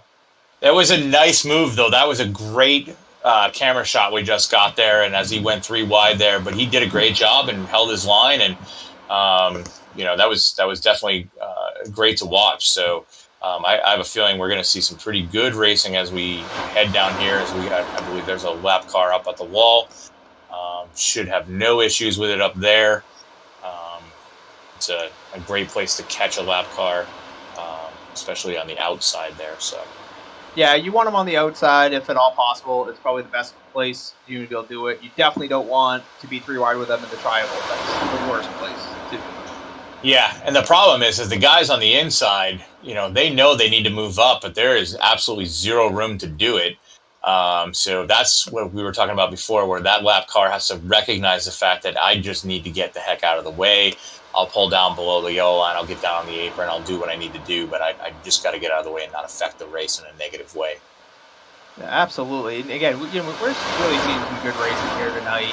Up front, they've been 2 wide for absolutely most of this run. Devin Zimmerman done a really good job of not controlling the race, because he hasn't been the lead the whole time, keeping himself in contention, not getting himself in bad spots. Yes, he put himself back a little bit to learn some things. I think he got back to like 6 or 7, but he worked himself right back up to the lead.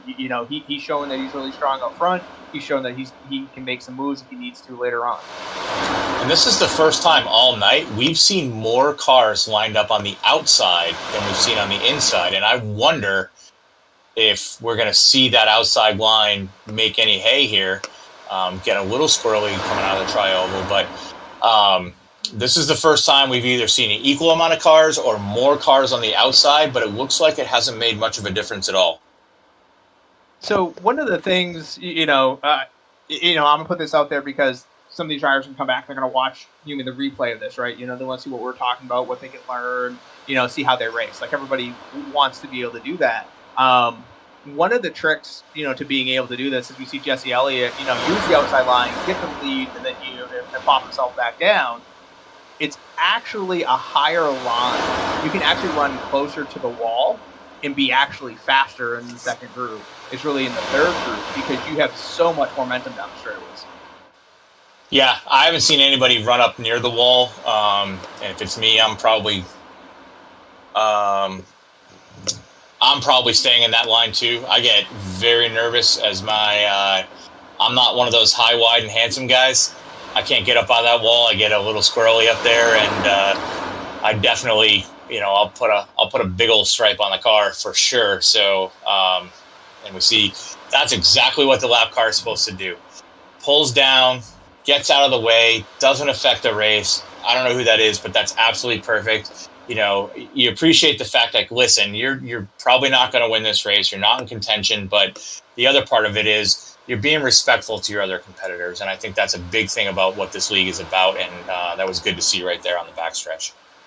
Yeah, one other storyline you start talking about is, we're going to look at the 2 trucks that are the 3rd and 4th trucks on, the inside. That's the 11 and the 12. I mean, that's part of the Boogity Motorsports. I mean, that team that's actually a team to be able to work together. They got themselves from their back starting spots where it appears like they tried to qualify, but they didn't try to qualify good. And they've run a clean race. They've got themselves in contention. They know they've probably got a green flag pit stop, so they're probably talking about what their strategy is going to be. And, now you get into the point where, you can go 18 laps. Do you pit early? What type of strategy is it? When you have a teammate, you can play that game a lot better because you're going to be coming out with someone to draft with. The last thing you want to do is come up into the pits all by yourself.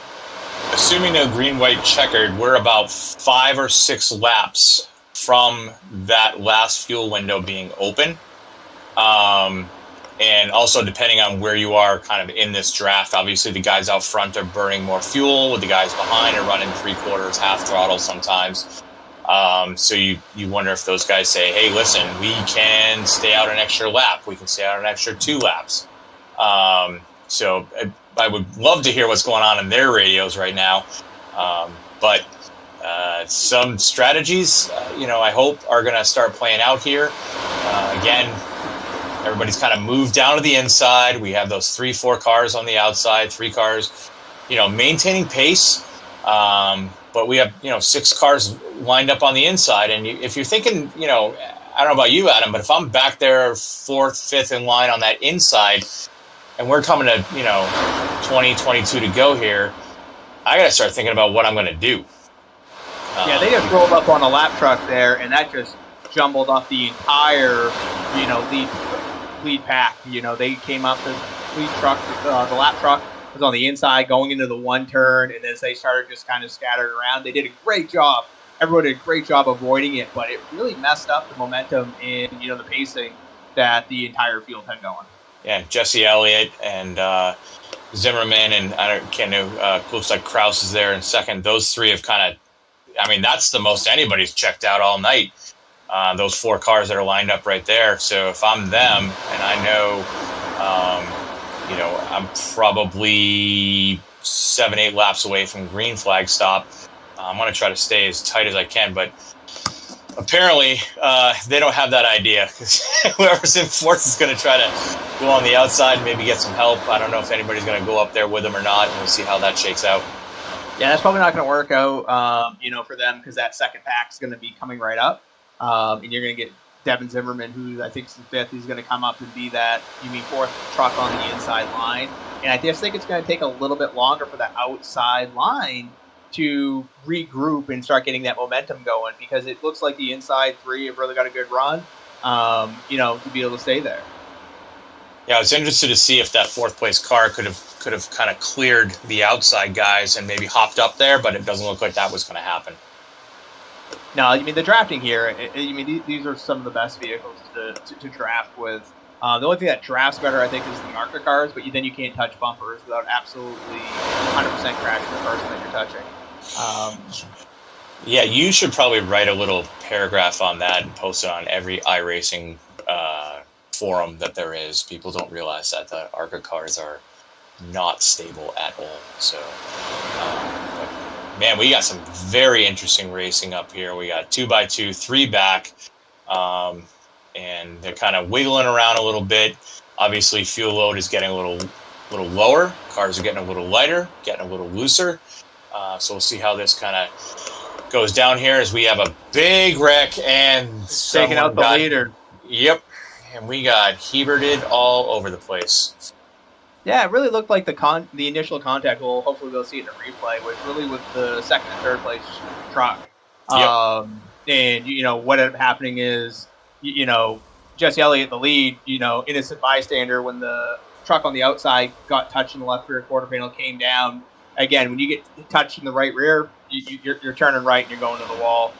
Really not much that you can really do with that. Yeah, we can see where James Krause got up and got in from there. And it's just really unfortunate. There's a lot of really fast trucks up there that have run really clean races. Hopefully they still got some quick repairs and get back out there. But when we're looking at how many laps there are to go, they're probably now within their fuel window and won't have to pit again. I think we are. You correct me if I'm wrong. It looks like we're about 18 to go. Yeah, but then you got to assume some of those guys up front. There's definitely some fast repairs, quick repairs available to those top 2, 3, 4 guys. That's amazing. That's a Ryan Newman, Carl Edwards type of event back there. That'd make Tommy proud. Well, thank goodness these are virtual cars and not real ones. Exactly. I've seen that at a real track, and stuff like that makes your heart sink. Yeah, we caught it towards the tail end. I don't know what it was. One of the blue cars that hit that inside wall towards the exit of pit road there. That was almost the same spot that Kyle Busch hit several years back, broke both his legs. So it's nice. It's a sim. So everybody's safe. Everybody's happy. Well, not everybody's happy, I assume. There might be some very unhappy. Yeah, there might be some very unhappy people. I was going to say there's 7 or 8 right now who are not happy with just what happened. Yeah. I think there's a team owner that might have something to say about that incident, too. Yeah. Good news is, unlike Dale Jr., Adam, you don't have to shell out millions of dollars for cars. Hey, you know what I mean? If you're running up front, if you're going to go for a win, you're going to do something, just bring me back the steering wheel. Yep, absolutely. Yeah, I'm coming back with this steering wheel, or I'm coming back with a checkered flag, one way or the other. I mean, you got to be happy, Adam. I mean, with that kind of airtime, that gave you great television time too. Yeah, I don't know how much that's really going to work out.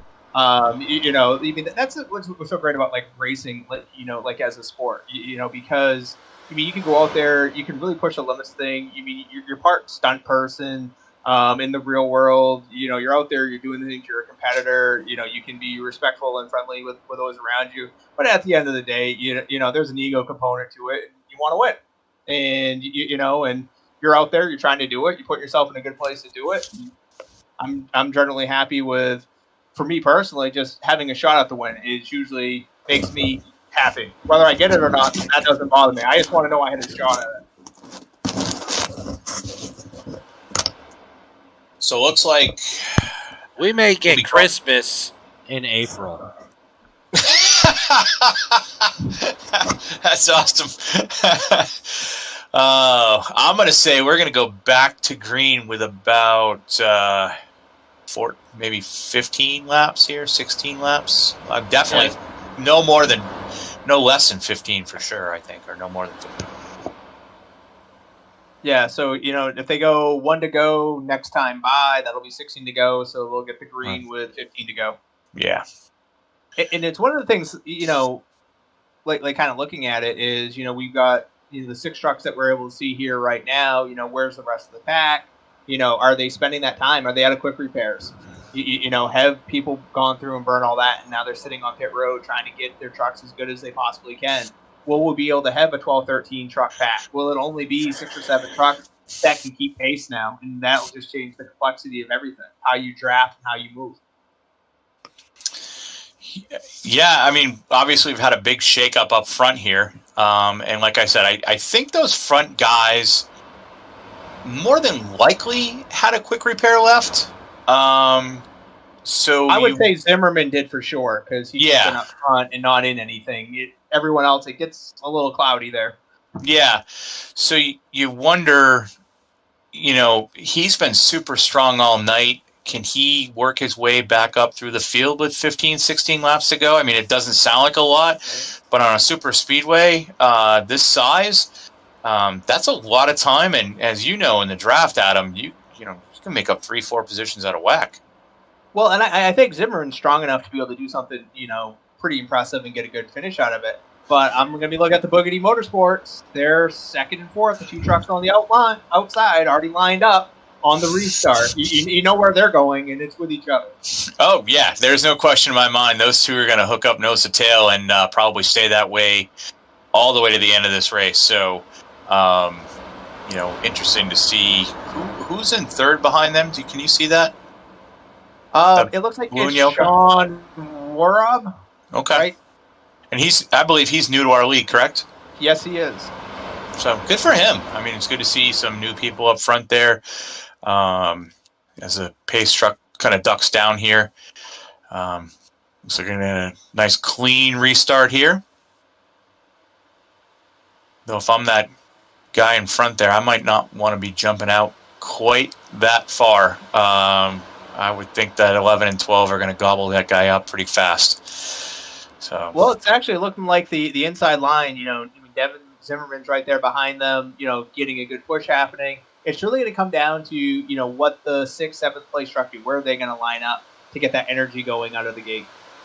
And if the 11 and 12 cleared that front 3 there, which doesn't look like they're gonna, but if they do, you wonder if they'll duck down and just kind of leave that other guy on the outside by himself with, they just did too, didn't they?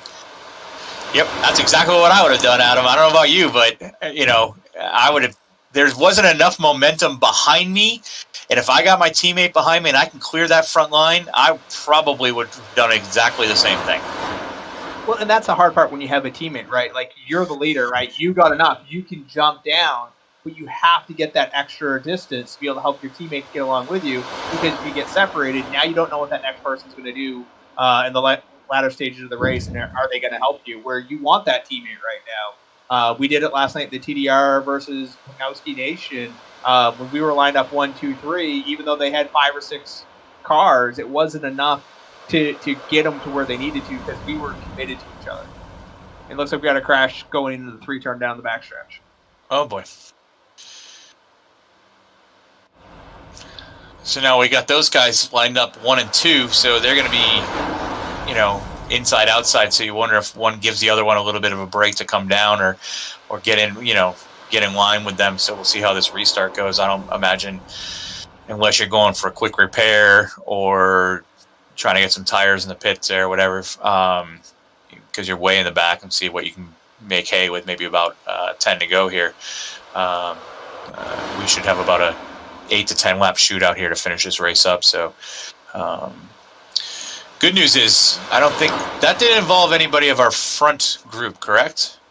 Well, it did. Devin Zimmerman was there. He was in the inside of a 3 wide, contact from the outside, cut down in. It took out a couple of trucks that have been running up, front consistently. Yes, we have Boogity Motorsports there. Jake Kraus still got through. I want to say Tyler Bowers is now back up in the top 5. We haven't seen him since the earlier incident that he was wrapped up in, but we don't know. Was he hanging back? Does he have other issues with his truck that hasn't allowed him to get up there? We're going to wait and see. But what we're also starting to see is some attrition. We're not seeing 18 trucks on the track anymore. The field is getting smaller with every incident that occurs. Yeah, I didn't notice it was that close to the front. Definitely was a lot closer to the front group than I had thought. So we'll see who kind of comes down to pit road here, who has any quick repairs left. Based on the amount of cautions, Adam, I don't think there's a lot of quick repairs left amongst the people in this field. No, and I don't. And we don't really have the ability. We need like a statistician, like watching along with us, being like, oh, this person wrecked on this, and this, and then we can kind of gauge out, how many quick repairs they potentially, we're able to utilize. But we're not there. Probably never will be. So we'll just, kind of like, theorize and make things up. I don't know. Andy's awful quiet. He's probably not doing much. I mean, get a pen and a piece of paper, buddy. What am I doing? I'm not even paying attention. We're under yellow. I know. That's what we're saying. Well, we'll talk about it later. All right. I heard pen and paper. I got pen and paper here, and I got a lighter, using it. a water bottle. I'm texting people. What do you need? Well, when Aaron Johnson comes back, I think we should put him on that job. Yeah, it's just one of those things. Now that we're like in some of these bigger tracks, there's a lot more strategies that were going on. When we're in the street stocks, we're at short tracks. It's either you're on the lead lap and you got a shot at it, or you're not. It's a lot easier to put those equations together. Well, we had the two teammates 1 and 2, and like I said before, we're going to be 11 to go. It looks like. I would assume we're going to get 1 to go after this. Looks like everybody's pretty well organized here. I'm not 100% sure of that. So we have the teammates. One's going to be on the inside row. One's going to be on the outside row. I for sure, Adam, I would guess that the inside guy is either going to let the outside guy in or vice versa, but those two are going to get back nose to tail, I guarantee, before we even get to turn one. Well, this is where, you mean the teammate strategy comes into play. If you're in the lead, you control the start. So you're going to be the lead car to go out in front. And you want to be able to get a jump off of the third place truck as much as possible so that they can get down, get behind you, and get pushing. And this is where, if you're the third place truck, you can't let that happen. Nope. You have to keep them separated, because if they get linked up, it just gets that much harder. Yeah, absolutely. So, and the two of them are talking on the radio. They have a plan. Something's going to happen. They know exactly what they're doing. So the guys sitting right behind them in third and fourth are at a distinct disadvantage at this point in time. So whatever strategy they had, or however they thought this race was going to go, the fact that they're sitting 1 and 2 is probably playing right into what they thought was going to happen tonight. So, and in future races, if you guys are interested, I actually have the Boogity Motorsports crew chief's permission to break up that team comm at the beginning of Yellows to talk to those guys. Yeah, I definitely like to talk to them. Now is probably not the best time, but I would definitely like to pull them in sometime and see what was going on through their heads, if we could have done that maybe a lap or two under caution previous to this. So, but we're about to find out what their strategy was in a second here. Either way, we're probably going to get another opportunity with the yellow. Adam has zero faith. I wanted to make sure I pointed out that I had permission to do that before we went green again. Yeah, we got 11 trucks still in the race. We got to at least wreck half the field. Yeah, and then Tony Stewart that said, if we don't wreck at least half the cars, we didn't do our job. That is almost a direct quote.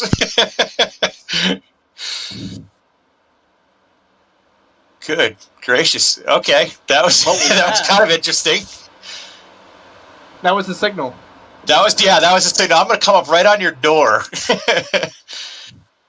Oh, and they did not get 1-2. Nope. They're still side by side. They might have just said, "Hey, we're going to run it." And I don't think they're going to get together.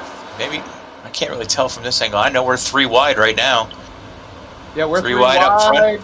Third groove, like I said earlier, really has that speed down the backstretch. Yeah, they were both able to clear that entire pack. Yeah, absolutely. And then they separated themselves, but yeah, those that 11 and 12, whatever plan they had, did not work.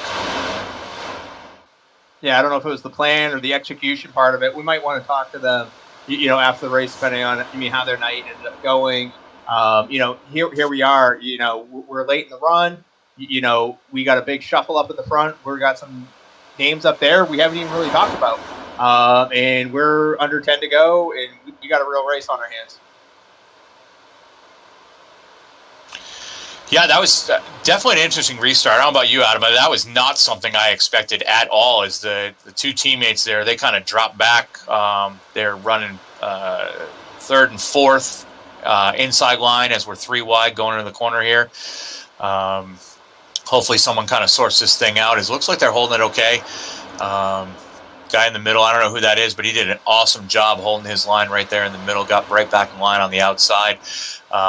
But that outside line has been strong all night. If it's me, we got 8 to go here. I'm trying to figure out how to get up in front of that outside line in any way I can. Looks like who's leading the outside line just dumped down into the inside there. Not exactly what I would have done, Adam. I don't know about you.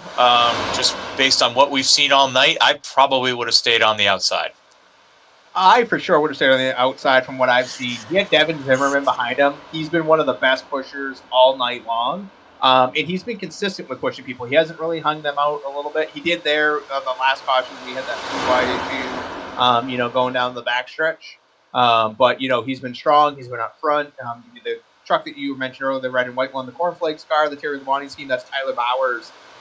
He held a really good line when they were pushing that 3 wide component. I think with Devin Zimmerman and Tyler Bowers being on the outside, from what we've seen from them all race long, they're going to be fast, they're going to be strong, and they're going to be in contention.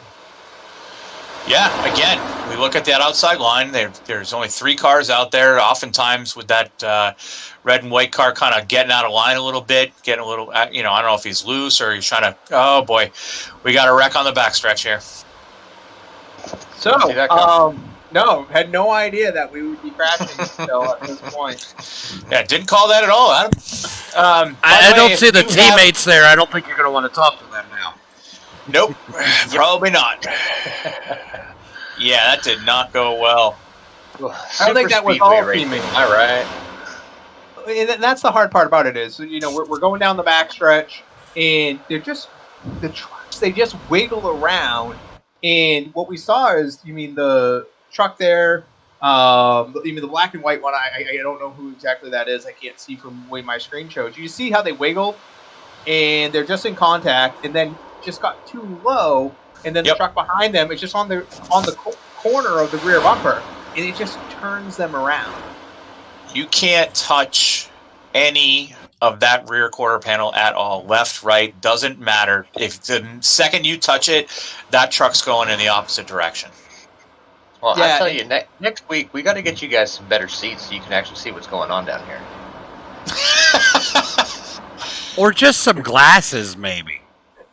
Well, so like when we're talking about this, it depends on what's happening at a particular time. So like we're trying to watch it live through a system through Andy's computer as the producer to our systems, and it kind of pixelates at times where it's like, what is that number in particular, or what is that name actually? Then there's other times where it's completely clear, where we're like, oh, that's totally who it is. And with it being a new season, learning the names, learning the car numbers, who they're associated to, and approximately what the car looks like or the truck looks like. To be able to make some of those quicker assessments. The paint schemes are so much more different than they were the previous season, and yes, at certain times, Andy, we do get a little pixelated, but we have to understand we're running this video through about 3 different systems before it sees my screen. So, but I mean, overall, man, that's fantastic. Again, this has been an incredible race. So. We look like we got about 1, 2, 3, 4, 5, 6 cars up front here. I did see some people ducking down into pit road. I don't know. Again, I'd be shocked if anybody has a faster pair left. We'll see for sure. But I mean, again, Adam, you correct me if I'm wrong. I haven't seen anybody make any egregious mistakes. It's more of like, hey, this is just how racing goes on these tracks. Yeah, it's small opportunities, or small, outcomes of, errors, right? And again, no one's egregious. No one's doing anything intentional. It's, the game of reaction. Like, oh, I got a chance to get my nose in there. Oh, I got in there. I'm up to the door. Somebody else is making an adjustment based off of what they're doing, what they're thinking. I don't know if anyone's running a live spotter versus, say, like the iRacing spotter. And all of those things can come into play as well. I find the iRacing spotter, particularly, I did do the ARCA cars at Pocono today, and the spotter was so slow today. He told me I had someone on the outside. I was clear by 3 cars by the time I went by him. But good news is Tommy and Andy are probably going to have to hand out any slaps on the wrist or any penalties this weekend, so that's good. Yeah, it's been very clean racing. Yeah, and it actually wouldn't be Tommy or Andy. The one addition for this season is the Vets League actually has a dedicated race director who is watching, throwing the cautions, and, assisting through all that. And, so it's fantastic to be able to have, another person from the TDR League stepping up to, help out, take on a different role, improve the quality of the product that TDR is able to put together. That's good, because I know Andy doesn't like dropping the hammer on people. I really don't. Awesome at it, though. It sucks. But yes, while you say that, Adam, huge shout out to Kevin Droney on stepping up and taking the Vets League on and making it his baby, and he's up there in the. I'm sure he's got his eye in the sky tonight, up there in the blimp, watching the action and having a good time himself. Yeah, big help to Kurt, too, who had to actually run all the admin controls those first 2 seasons, and I believe a lot of that had to do with some of the poor performances we saw early on. It's It's got to be so hard to run a race and then try to be the admin at the same time. I can't even imagine trying to do that. Yeah, it's a difficult thing. Cautions are happening. You're trying to avoid the wreck while you're hitting your quick buttons and not wreck anybody else and not get run over. You still have challenges. The bigger tracks are actually a little bit easier versus the street stocks and the short tracks they were running. So we got the 11 and 12, row 3, side by side. Again, I'm assuming those guys are going to want to get hooked up nose to tail, so we'll see how it goes back there as we go back to the green here. Not sure. What do we got? 4 to go? 4 to go. 4 to go. We got 4 to go. We got Devin Zimmerman up front. You got James Krause on the outside. They've both been up front running, the top 2 or 3, 4 for a majority of this race. We got Sean up in there now. We got a few others that we haven't really talked a lot about, but it'll be interesting to see what they're able to put together in these closing laps. It's interesting to see. It looks like the 11 and 12 went to the bottom side. And again, I have not seen any movement, any forward progress on the bottom side all night. If I was a teammate, I'd say, listen, whatever it takes, we got to get to the top side. And just has not happened with the two of them. So that's, to me, that's pretty interesting. Yeah, and I don't know what happened with Devin Zimmerman down the backstretch. He was on the inside line, pulled way out wide, and got passed by everybody. Yeah, sometimes you just get a little squirrely, a little loose, and probably did a good job catching it, but at the same time, you lose a ton of momentum doing that. So, kudos to him if that's what happened, getting loose there. But obviously did a good job of taking care of the people around him. So. Yeah. So what we got up front, still 2x2. The outside line is prevailing down the backstretch as we've seen throughout the entire event. And again, we still have the Boogity Motorsports. They're trying, they're pushing really hard, on that lead inside truck to be able to get them out in the lead and get a shot at winning this. But I still think we're going to have a caution. I was about to say, there is no way we come off a 4 with 7 cars, nose to tail, inside, outside, and nobody wrecks coming to the start-finish line on the last lap. So we are white flag right now. So we'll see how this goes, but I'm with you, Adam. There is little to no chance these 7 cars do not wreck each other coming off the 4. What you're saying will end the race. Yeah, we took the white flag, so we're good to go. Yeah, and again, it's admin cautions. They're not throwing yellow at this point. And what you're seeing in the corners is they're giving no space now. So any error on the inside or the outside, you're going to have contact and you're going to have a crash. And that's exactly what you're going to see from the leader right there, as we talked about earlier. Like, which line do I have to go block right now? And went down to the low side, looking good there. Let's see if the outside line can come off a 4 like it's been doing. And again, how they just didn't wreck themselves right there is a miracle. And here we go. And it looks like Devin Zimmerman got to the line. We definitely had James Krause spinning in the tri-oval to be able to say who that was. I think a truck in the grass crossed that finish line before a truck on pavement. I think, yeah, we did not see the truck in the grass. Well, here we go. We got some extracurricular activity here, maybe a little anger. Well, that might need to be looked at. I don't know if we can go back to the coming out of the 4 turn to really see what was going on. Yeah, from our vantage point, Tommy, I did see that car go into the grass. However, I did not see when it crossed the start-finish line versus when Devin crossed the line.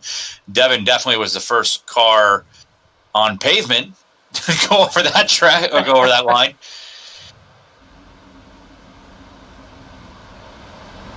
No, Devin was definitely there, I think. Yeah, it looks like Devin Zimmerman was able to pick up that win. And again, even coming out of the 4 turn, he wasn't first, second, third, or fourth. And they were pushing in there. They were going 4 wide. They were running into each other, getting stuck, going out in the tri-oval there into the infield. And it's just being at the right spot, at the, right time. That's just a lot of trucks in a very small area. And I don't see where I see the 57 cross look clean, and then we look at the end of the race here, and they're seemed to be some animosity going on. Yeah, I don't know what went on there, but I think as we were watching this like one more time, when you're the leader, you get in this mindset like, oh, the outside line is going to come and they're going to have this run. I need to get up in front of them. And when you start changing lanes, people start filling holes.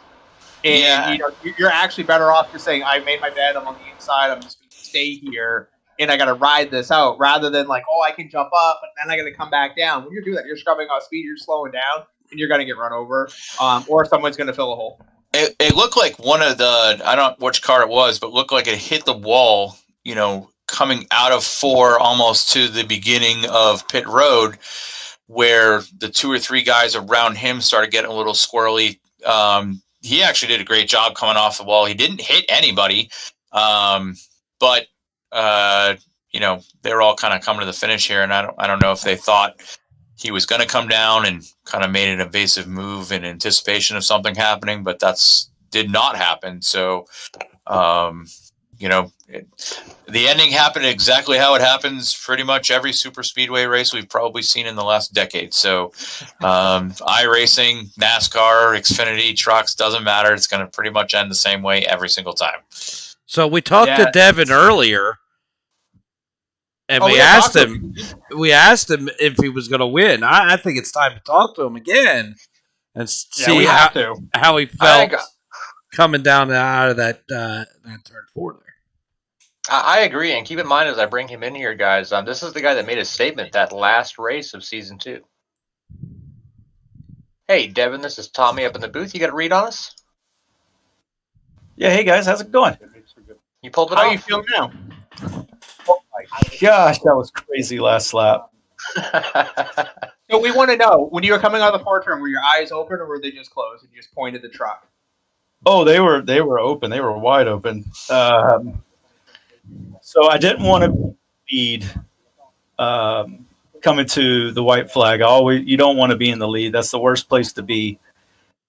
So I moved up, hoping that I could get into the front of the outside pack there, and I would just ride in the outside line all the way around, maybe let the inside line get in front of me a little bit. And I overshot it and fell back, but stayed with them. And I just pushed. I forgot who it was on the top with me. I think it was Cruz and the 26 Strawn, and I just kept sticking with them on the outside line, and then Cruz moved down and forward to block off Ward there, and then was it the 26 washed up, and I just saw the middle and I shot it. It's like, I'm going, this is it. Yeah, no, that was a really great move. You got you the win. This is your second race with the series in the league. Made a big statement at the end of last season. Come out start of this season with the first victory. How are you feeling for championship contention so early on? I mean, I would love to get it. There's some good drivers in this league, so it's going to be tough, but definitely we'll be gunning for it. I didn't know how this was going to go. I wanted to get up front and stay up front for most of this race, and luckily I was able to do that. And then when I kind of got shuffled back, I got involved in a couple of incidents. I'm not really sure what happened on either one of them because you're right behind the guy, so you can't see anything. So it was just, it was just hold on tight. Hopefully you don't hit a wall, and one of them I did. So fast repair there, and then the second one I just kind of spun through the was at the infield of the backstretch there, and the truck was okay. So good enough to get the win, and oh my gosh, I'm so happy. Well, it was a pleasure watching your race. It was actually a great race to watch today. It was enjoyable watching you there, and I know you got caught up with a little bit of stuff, but you did a great job recovering from that. So it was a pleasure watching you, and I appreciate all you do, sir. Devin, thanks, guys. I've got a quick question for you, only Sure. Because Adam kind of let me swallow my own pill on the pre-race show. But can you explain crayons and Air Force to me? Oh, I don't deal with crayons. I have pens and computers. No, but Yeah, that was a great race. Congrats to all the guys. I know it wasn't the cleanest race, but it's Daytona's a restrictor plate, so it's to be expected. Overall, though, I mean, some great racing, and luckily I was able to bring the Honey Press Air Force Gaming truck home first, and my gosh, that was awesome. I'm trying to watch the replay right now. I don't even know how I shot it, but my goodness, that was so much fun. Well, Devin, thank you for the show, and thank you for your service. All right, thanks, fellas. All right, so most of the drivers actually turn their radios off like immediately after that, and we probably understand why they're upset. I've got the teammates Gear and Harrigus still green lighted. I've got Warob, who was I think was he one of the ones wrecked out for the lead in that last incident? Yeah, War was up there. I want to believe he was the one that was tangling with Kraus on the. Who do you want me to turn on? You want me to bring in Warob, or I can bring in the two teammates together? I'd like to talk to the two teammates. I want to know what happened on that second to last restart. 10-4. Let me get them dialed up here real quick. Hey, number 11 and number 12. This is Tommy up in the booth. You got a read on us? We do. Yeah. So guys, on that second to last restart, I don't know which one of you was inside. I think Corey might have been you. And Adam and I were talking. Definitely, you guys are going to be nose to tail one way or the other before we get to one. Corey, I think again, were you on the inside on that restart? No, Kevin was. We were communicating, and there was just a miscue there. That's kind of what we thought, because Kevin, we didn't know if Kevin, you kind of moved up a line a little bit on the restart. I didn't know if that was the cue to go or not. I assumed you guys did have a plan. Just looks like it didn't come to fruition the way you wanted it to. Yeah, we had a plan. We went kind of when we wanted to, and I'm the rookie, so, and I was on the inside, so I said, yeah, you can get in front of me, and he was still next to me, so it didn't work out as I wanted to. But I was thinking when we get on the backstretch, get in front of me, but that's not what I said. So so he thought he was clear. He came down. We bumped a little bit. That's how it happened. Well, you know what they say: if you want to make God laugh, tell him your plans. It was a pleasure watching you two. I thought you guys worked very well together. And I don't know what you guys were talking about before the race, but it looks like whatever you guys were talking about and getting up to the front, because we assumed your qualifying effort was a purposeful effort, correct? No, I guess. I think I had a flat tire on qualifying. I can't remember. About 3 seconds off the pace there. Yeah, all three of you must have had a flat tire. That's impressive. Yeah, they were sharing tires between laps. Yeah, it looks like one of them's going to lie, and the other two are going to swear to it. We work together really well as a team, not just us, but the 10. And unfortunately, he got taken out. And I mean, we kind of pre-planned and debated probably the last week. Do we stay up front? Do we try to go up front? Do we try to sit in the back and pray for the best? And we decided to stay in the back. Well, being that we're, a lot of guys are still new to iRacing. Secondly, we're also new to this particular vehicle, the trucks now. I don't think it's the worst thing in the world to maybe stay in the back a little bit, just to figure out how the first maybe 8 or 10 laps are going to shake out. So as far as I'm concerned, that probably wasn't the worst idea. Well, I got worried when we were, almost 8 seconds back, I think it was at one point, and I was, oh no, we're in trouble. Excellent. Well, great job tonight, guys. Look forward to seeing you next week. Thank you. Thanks for putting this on for us. Thank you for the show, and thank you for your service. Yes, sir. Wow, I cut him off unintentionally. We got Boyers in the 57 who was involved in some of that post-race contact. Someone in the YouTube channel, the guy who rubbed him was actually his friend. It was just a little bit of friendly fender wrecking. Yeah, we wouldn't know anything about that in TDR after the end of the No, race. not at all. No, never. At the And end we of every and we race, don't have races that purposely do that either, ever. impromptu Nope. demolition derby at almost the end of every TDR race. I've heard you can actually do it with a 0x under green. But anyway, would you guys like to talk to Warup? Sure. He's a new Let's bring it. new guy to the. Let's see what he Yeah. thought. Yeah, he was running up front there when that last incident came through, and I think he was one of the ones affected by it. Does anyone recall his first name from the leaderboard here? It is Sean. Sean, 10-4. I'm going to bring him in real quick. Hey, Sean, this is Tommy up in the booth. You got a read on us? I sure do. So, welcome to the TDR Veterans League. It looks like you had a pretty good run up until the last corner of the race. What can you tell us about your event tonight?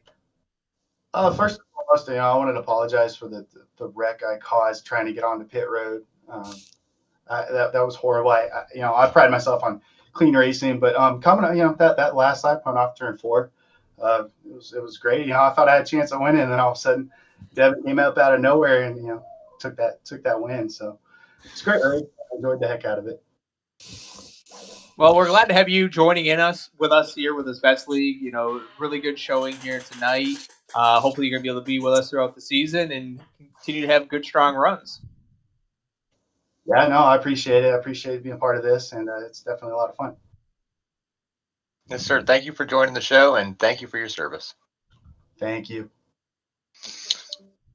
You want to bring in Boyers and Gudenkopf and run out the rest of the green light radios? Let's talk to Kurt. He had such a great run. He got caught up in some messes. I feel bad for him, but let's talk to him about what the difference to the truck is giving him. Yeah, absolutely. He had a heck of a qualifying run, too. Hey, Kurt in the 81, this is Tommy in the booth. You got a read on us? I do, sir. How are you? How are you? We're doing. Heck of a qualifying run you had there, P3. I had the fastest truck in practice, too. Man, it's so sad to see that through season 1 you improved steadily, through season 2 you improved steadily. Here we are, season 3. You put down hot qualifying laps, and then you're the victim of nothing that you could control. No, it's just racing, man. It is what it is. We just work on the truck and bring it out again next week. That's all you can do. So, what do you think you learned, through the first race of the season? A lot of new names, new drivers, new contenders, it looks like as well. A lot of new drivers are going to have already shown some speed very early on. How do you feel this season's going to go for not just you, but as the league as a whole? And I know you were instrumental in making this happen. I'm pretty sure as long as everybody's got fuel cans so nobody runs out of fuel, we'll probably be a lot better off through a whole race. That'd be my thought. So, but no, I think it's great. I'm glad we actually have 18 guys tonight. All jokes aside, was awesome. Nice big group. There's some fast trucks. We did have a couple people that couldn't make it tonight, so like to see how that's going to shake it up too in the next couple of weeks when you get the guys that are normally fast in season 1 and season 2 out here too. What's that going to shake into the mix? I'm just super excited all in general. I mean, the trucks are fast. I love the trucks. I always feel comfortable driving a truck. I'm just really excited. I'm glad you guys put this on for us first and foremost. I mean, this is just a great place for us to come hang out and have a great time. I hope everybody sticks with it all season long. And like you said, with the new guys, as we heard on the radio, there's some frustration. Some guys learning some things. I mean, there's some guys that's never drafted a day in their life, so it was a new learning experience to them. As soon as I was done, I watched the race, and you could see some of these guys. I mean, when they get tight, they were quite loose. They were all they're doing, they're all they're doing to hold on. I mean, but it's. It's interesting you say that, Kurt, because the beginning of the race and how clean the start was, everybody looked pretty comfortable in their trucks. And I would have never thought that there was guys out there that hadn't been in a draft before. Yeah. It was. I think everybody did a phenomenal job. I mean, in there too. And I don't want to call them rookie mistakes, but there's some guys never ran these trucks before. It just, you learn, like the one guy that he ran off, he was like, I never would have thought that. I mean, it's all, it happens. I mean, it is what it is. Racing mistakes happen. That's, if there never was any racing mistakes, that everybody would be the front truck. It's just how it is. It's Well, one thing I brought up in the broadcast, and I'm wondering with Kevin Droney from the TDR admin team stepping in and kind of being the eye in the sky race control, having that duty taken off of you here in season 3, did that help you perform a little better, not having to worry about, to throw a caution or clear a black flag? that is super awesome. I mean, it's super nice. Like I said, yes, I have a fancy button box. I have all these buttons on my wheel, but sometimes you're in the heat of the moment, you don't see nothing, or you're trying to get the button pushed. It does make it easier for a guy like that to step back, watch, and you're not worried about. You can more. I mean, I know some of you guys have admin. Sometimes you end up into the wreck trying to throw the caution. I mean, it's the truth. You're trying to be that guy to be the best admin, and you end up either causing more wrecks, or you're into the wall trying to get the button pushed or get a black flag cleared, or you know what I mean. It is nice to be able to be a little more fine tuned to that than it is worrying about clearing a black flag or catching a yellow. It's super awesome to have somebody that be able to help do that. I made a big, tremendous tonight. I mean, it was prime example. I was in the heat of that. I couldn't call a flag. We would have just had a larger pileup by the time cars got around the corner and whatnot. So, yeah. Where would I get one of these fancy button boxes? You have to reach Crazy Vet Fam to get one. To be honest with you, they're on order right now. It's been actually a pretty good month. I think I've got Mr. Kraus from the Vet League is the next one to come off the printer. We've been kind of backlogged with everybody talking about computer parts. Getting some pieces to get button boxes has been kind of funny too. But if you definitely reach out to me on Discord or Crazy Vet Fam on Facebook, they're definitely get an order in. Them and iFlags have been they've been kind of busy here the last little bit. But besides that, no, I mean, it's not about that. It's about those things you guys do. I'm really appreciative of what you guys do for the league, and it just really nice. I'm glad to have a place to come. That's my biggest thankfulness is you guys. Andrew reached out to me last fall, and we just all the dominoes fell into place. I was just chilling around and put a post out, and we ran into each other and you guys support my stream. You guys are very supportive of vets. You guys, the whole TDR community, 800 strong. And I mean, when you're having a bad day, there's people there to chat with. It's just a great all around community. That brotherhood, that camaraderie, that's what makes it great. And, you don't put up with all the toxicity. I mean, a lot of the vets play Call of Duty. Me, myself, can't play Call of Duty. People in there are too toxic. They get, screaming loud, complaining. It's, toxic. It's lots of cuss words. It's can put a person's mental health down in a very short amount of time. And, you make sure that stuff doesn't happen here. And I'm very thankful for that. Well, we're glad we're able to provide that environment for you guys. And at the end of the day, the thanks belongs to you veterans, because we wouldn't be able to do what we're doing right now if you already did. I appreciate that, but it's nice to have you guys put this on too. That's the truth, Absolutely, Kurt. Well, have a good evening. It's always great to see you out there. Thank you for putting on a show, and thank you for your service. You guys too. You guys have a great night and a great rest of your weekend. You too, Kurt. Thank you. Well, gentlemen, race 1, season 3 is over. That's right. That about wraps us up for tonight. We got Legacy Phoenix. I can't read my own screen now. Okay, so maybe I'm the one that needs the glasses. It's not that easy, is it? We'll get you some better. We'll get you some better tickets next week too. Yeah. So we're going to Legacy Phoenix next week. What are we looking for, Adam and Sean? I'll tell you, I think Adam likes that track. I absolutely despise that track. It's just, every corner is different. You see the guys trying to cut the dog leg. We'll see if, we see any of that next weekend. But it's definitely going to be a whole different kettle of fish than what super speedways are. And I think what we're going to find out, Adam, is who can drive these trucks and who can't. Because, we go to a super speedway. It's not about driving. It's about just holding on for dear life. We go to Phoenix.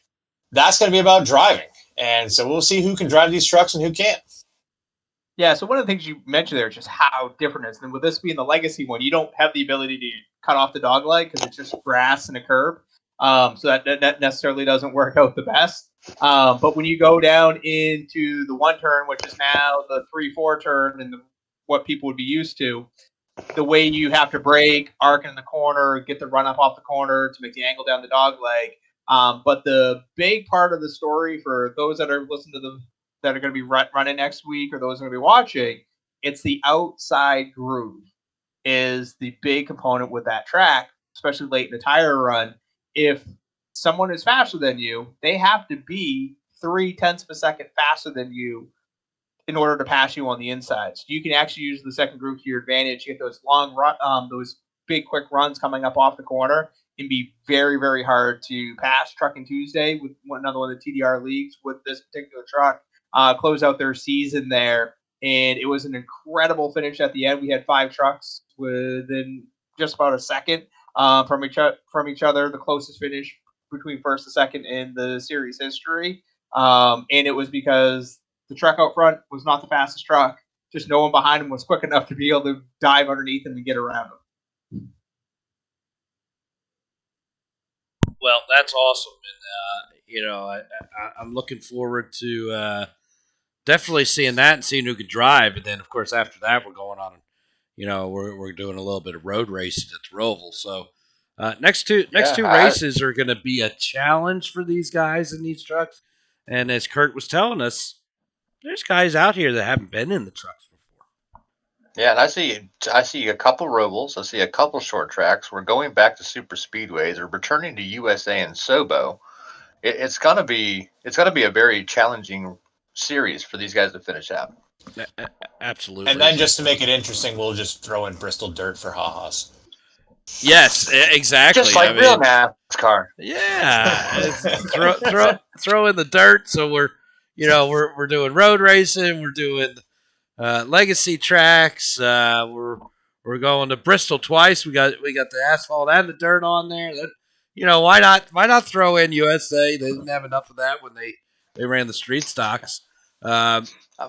So I'm surprised you didn't bring back that Australian track that was all left-hand turns or all right-hand. Or ran? No. I don't think these trucks could get around that. Adam and I had an executive meeting, and the answer is hell no. That was so painful to watch. With whoever put together the schedule, they got you something that's going to be just, I think, as comical. And it's going to be the South Boston race. Yes. And I love South Boston. Everybody knows my feelings about that track. I think it's the best one on the service. You can race on it and everything else. But iRacing doesn't make a setup for South Boston. So I have helped create that setup. And we made a setup that is going to be easier to drive, not completely out of control and wild and fast, but something that's going to be very controllable, which I think is going to be able to produce some really good side-by-side racing, which this week for an exhibition race for Trucking Tuesday, we're actually going to throw it out on the track and see how it goes and make some adjustments to make sure when they get to the end of the season, they got a really good setup for that very small, tight track. I'm willing to bet we see some vets show up for that too and try to get some practice knowing that's on the schedule. I should probably say it more publicly. So they probably should. How much more publicly could you get than live on the internet? I don't know who's going to actually watch this. Billboard or something. Well, we're wrapping up the broadcast now, and we still have 9 active listening to just the broadcasters BS. Yeah, that's right. I don't know why you call it BS. It's not BS. It is very riveting, important conversations that we're having. Absolutely. I think both races sometimes is better than the race, especially if you put anybody on that Australian track again. So,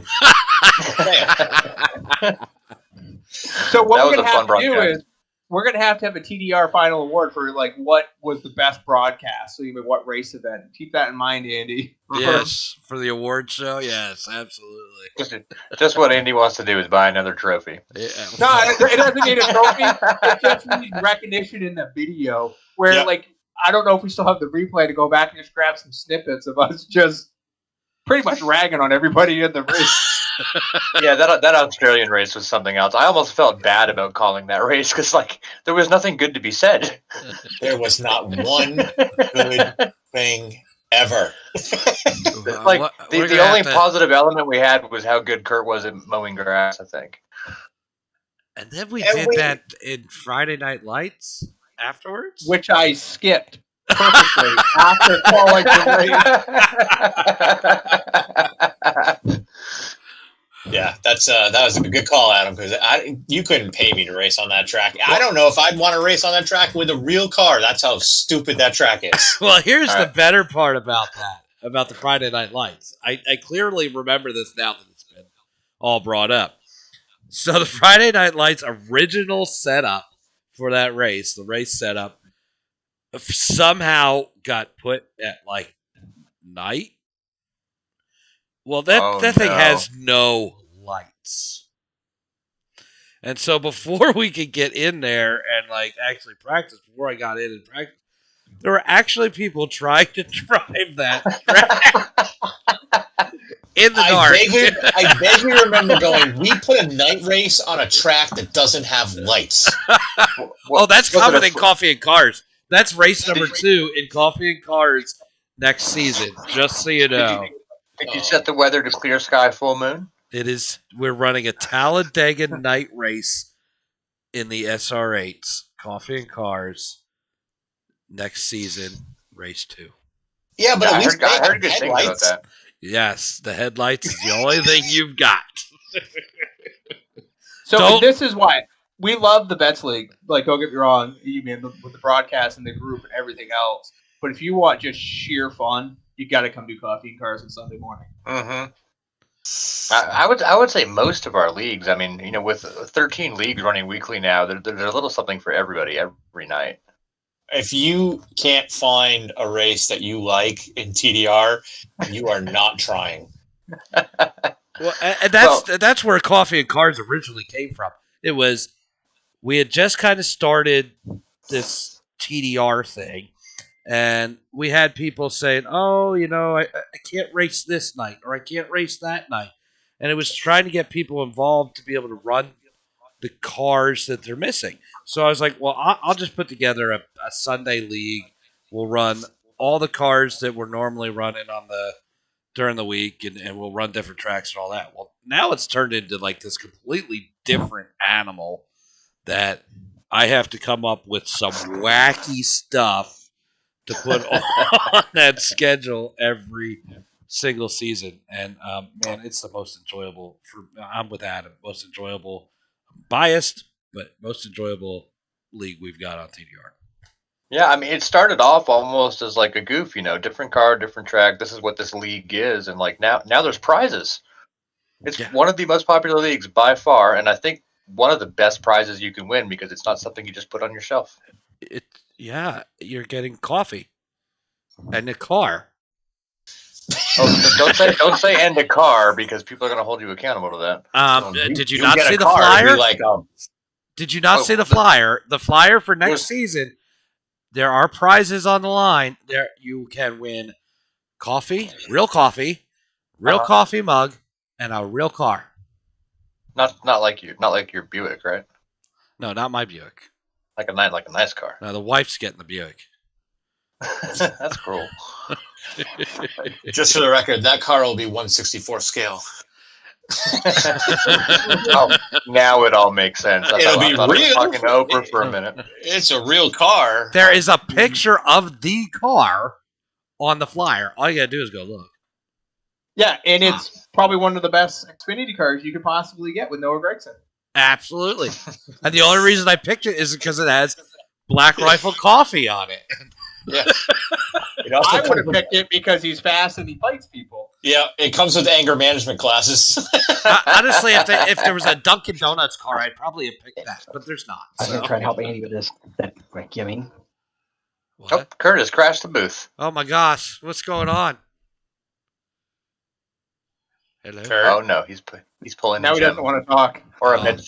Oh, now he's shy all of a sudden. Yeah. Somehow he entered the booth without like his headphones on. Oh. Well, I think we ought to sign this thing off. We BS On that note, something silly. And before Kurt comes in here in his pajamas, we should probably say goodnight. Tune in next week. Pay for the whole seat, but you'll only need the ad. Yep. I'm Tommy, Adam, Sean. Appreciate you guys. You guys do a fantastic job every week. Appreciate everybody out there tuning in and having a good time with us. Everybody chatting on the chat on YouTube, especially these drivers out here. Big shout out to them. They put on a hell of a show for us tonight. Lots of fun. I'm looking forward to the rest of the season and a lot of good racing to come. Appreciate everybody out there listening listening and watching. Hopefully you did both. We'll see you.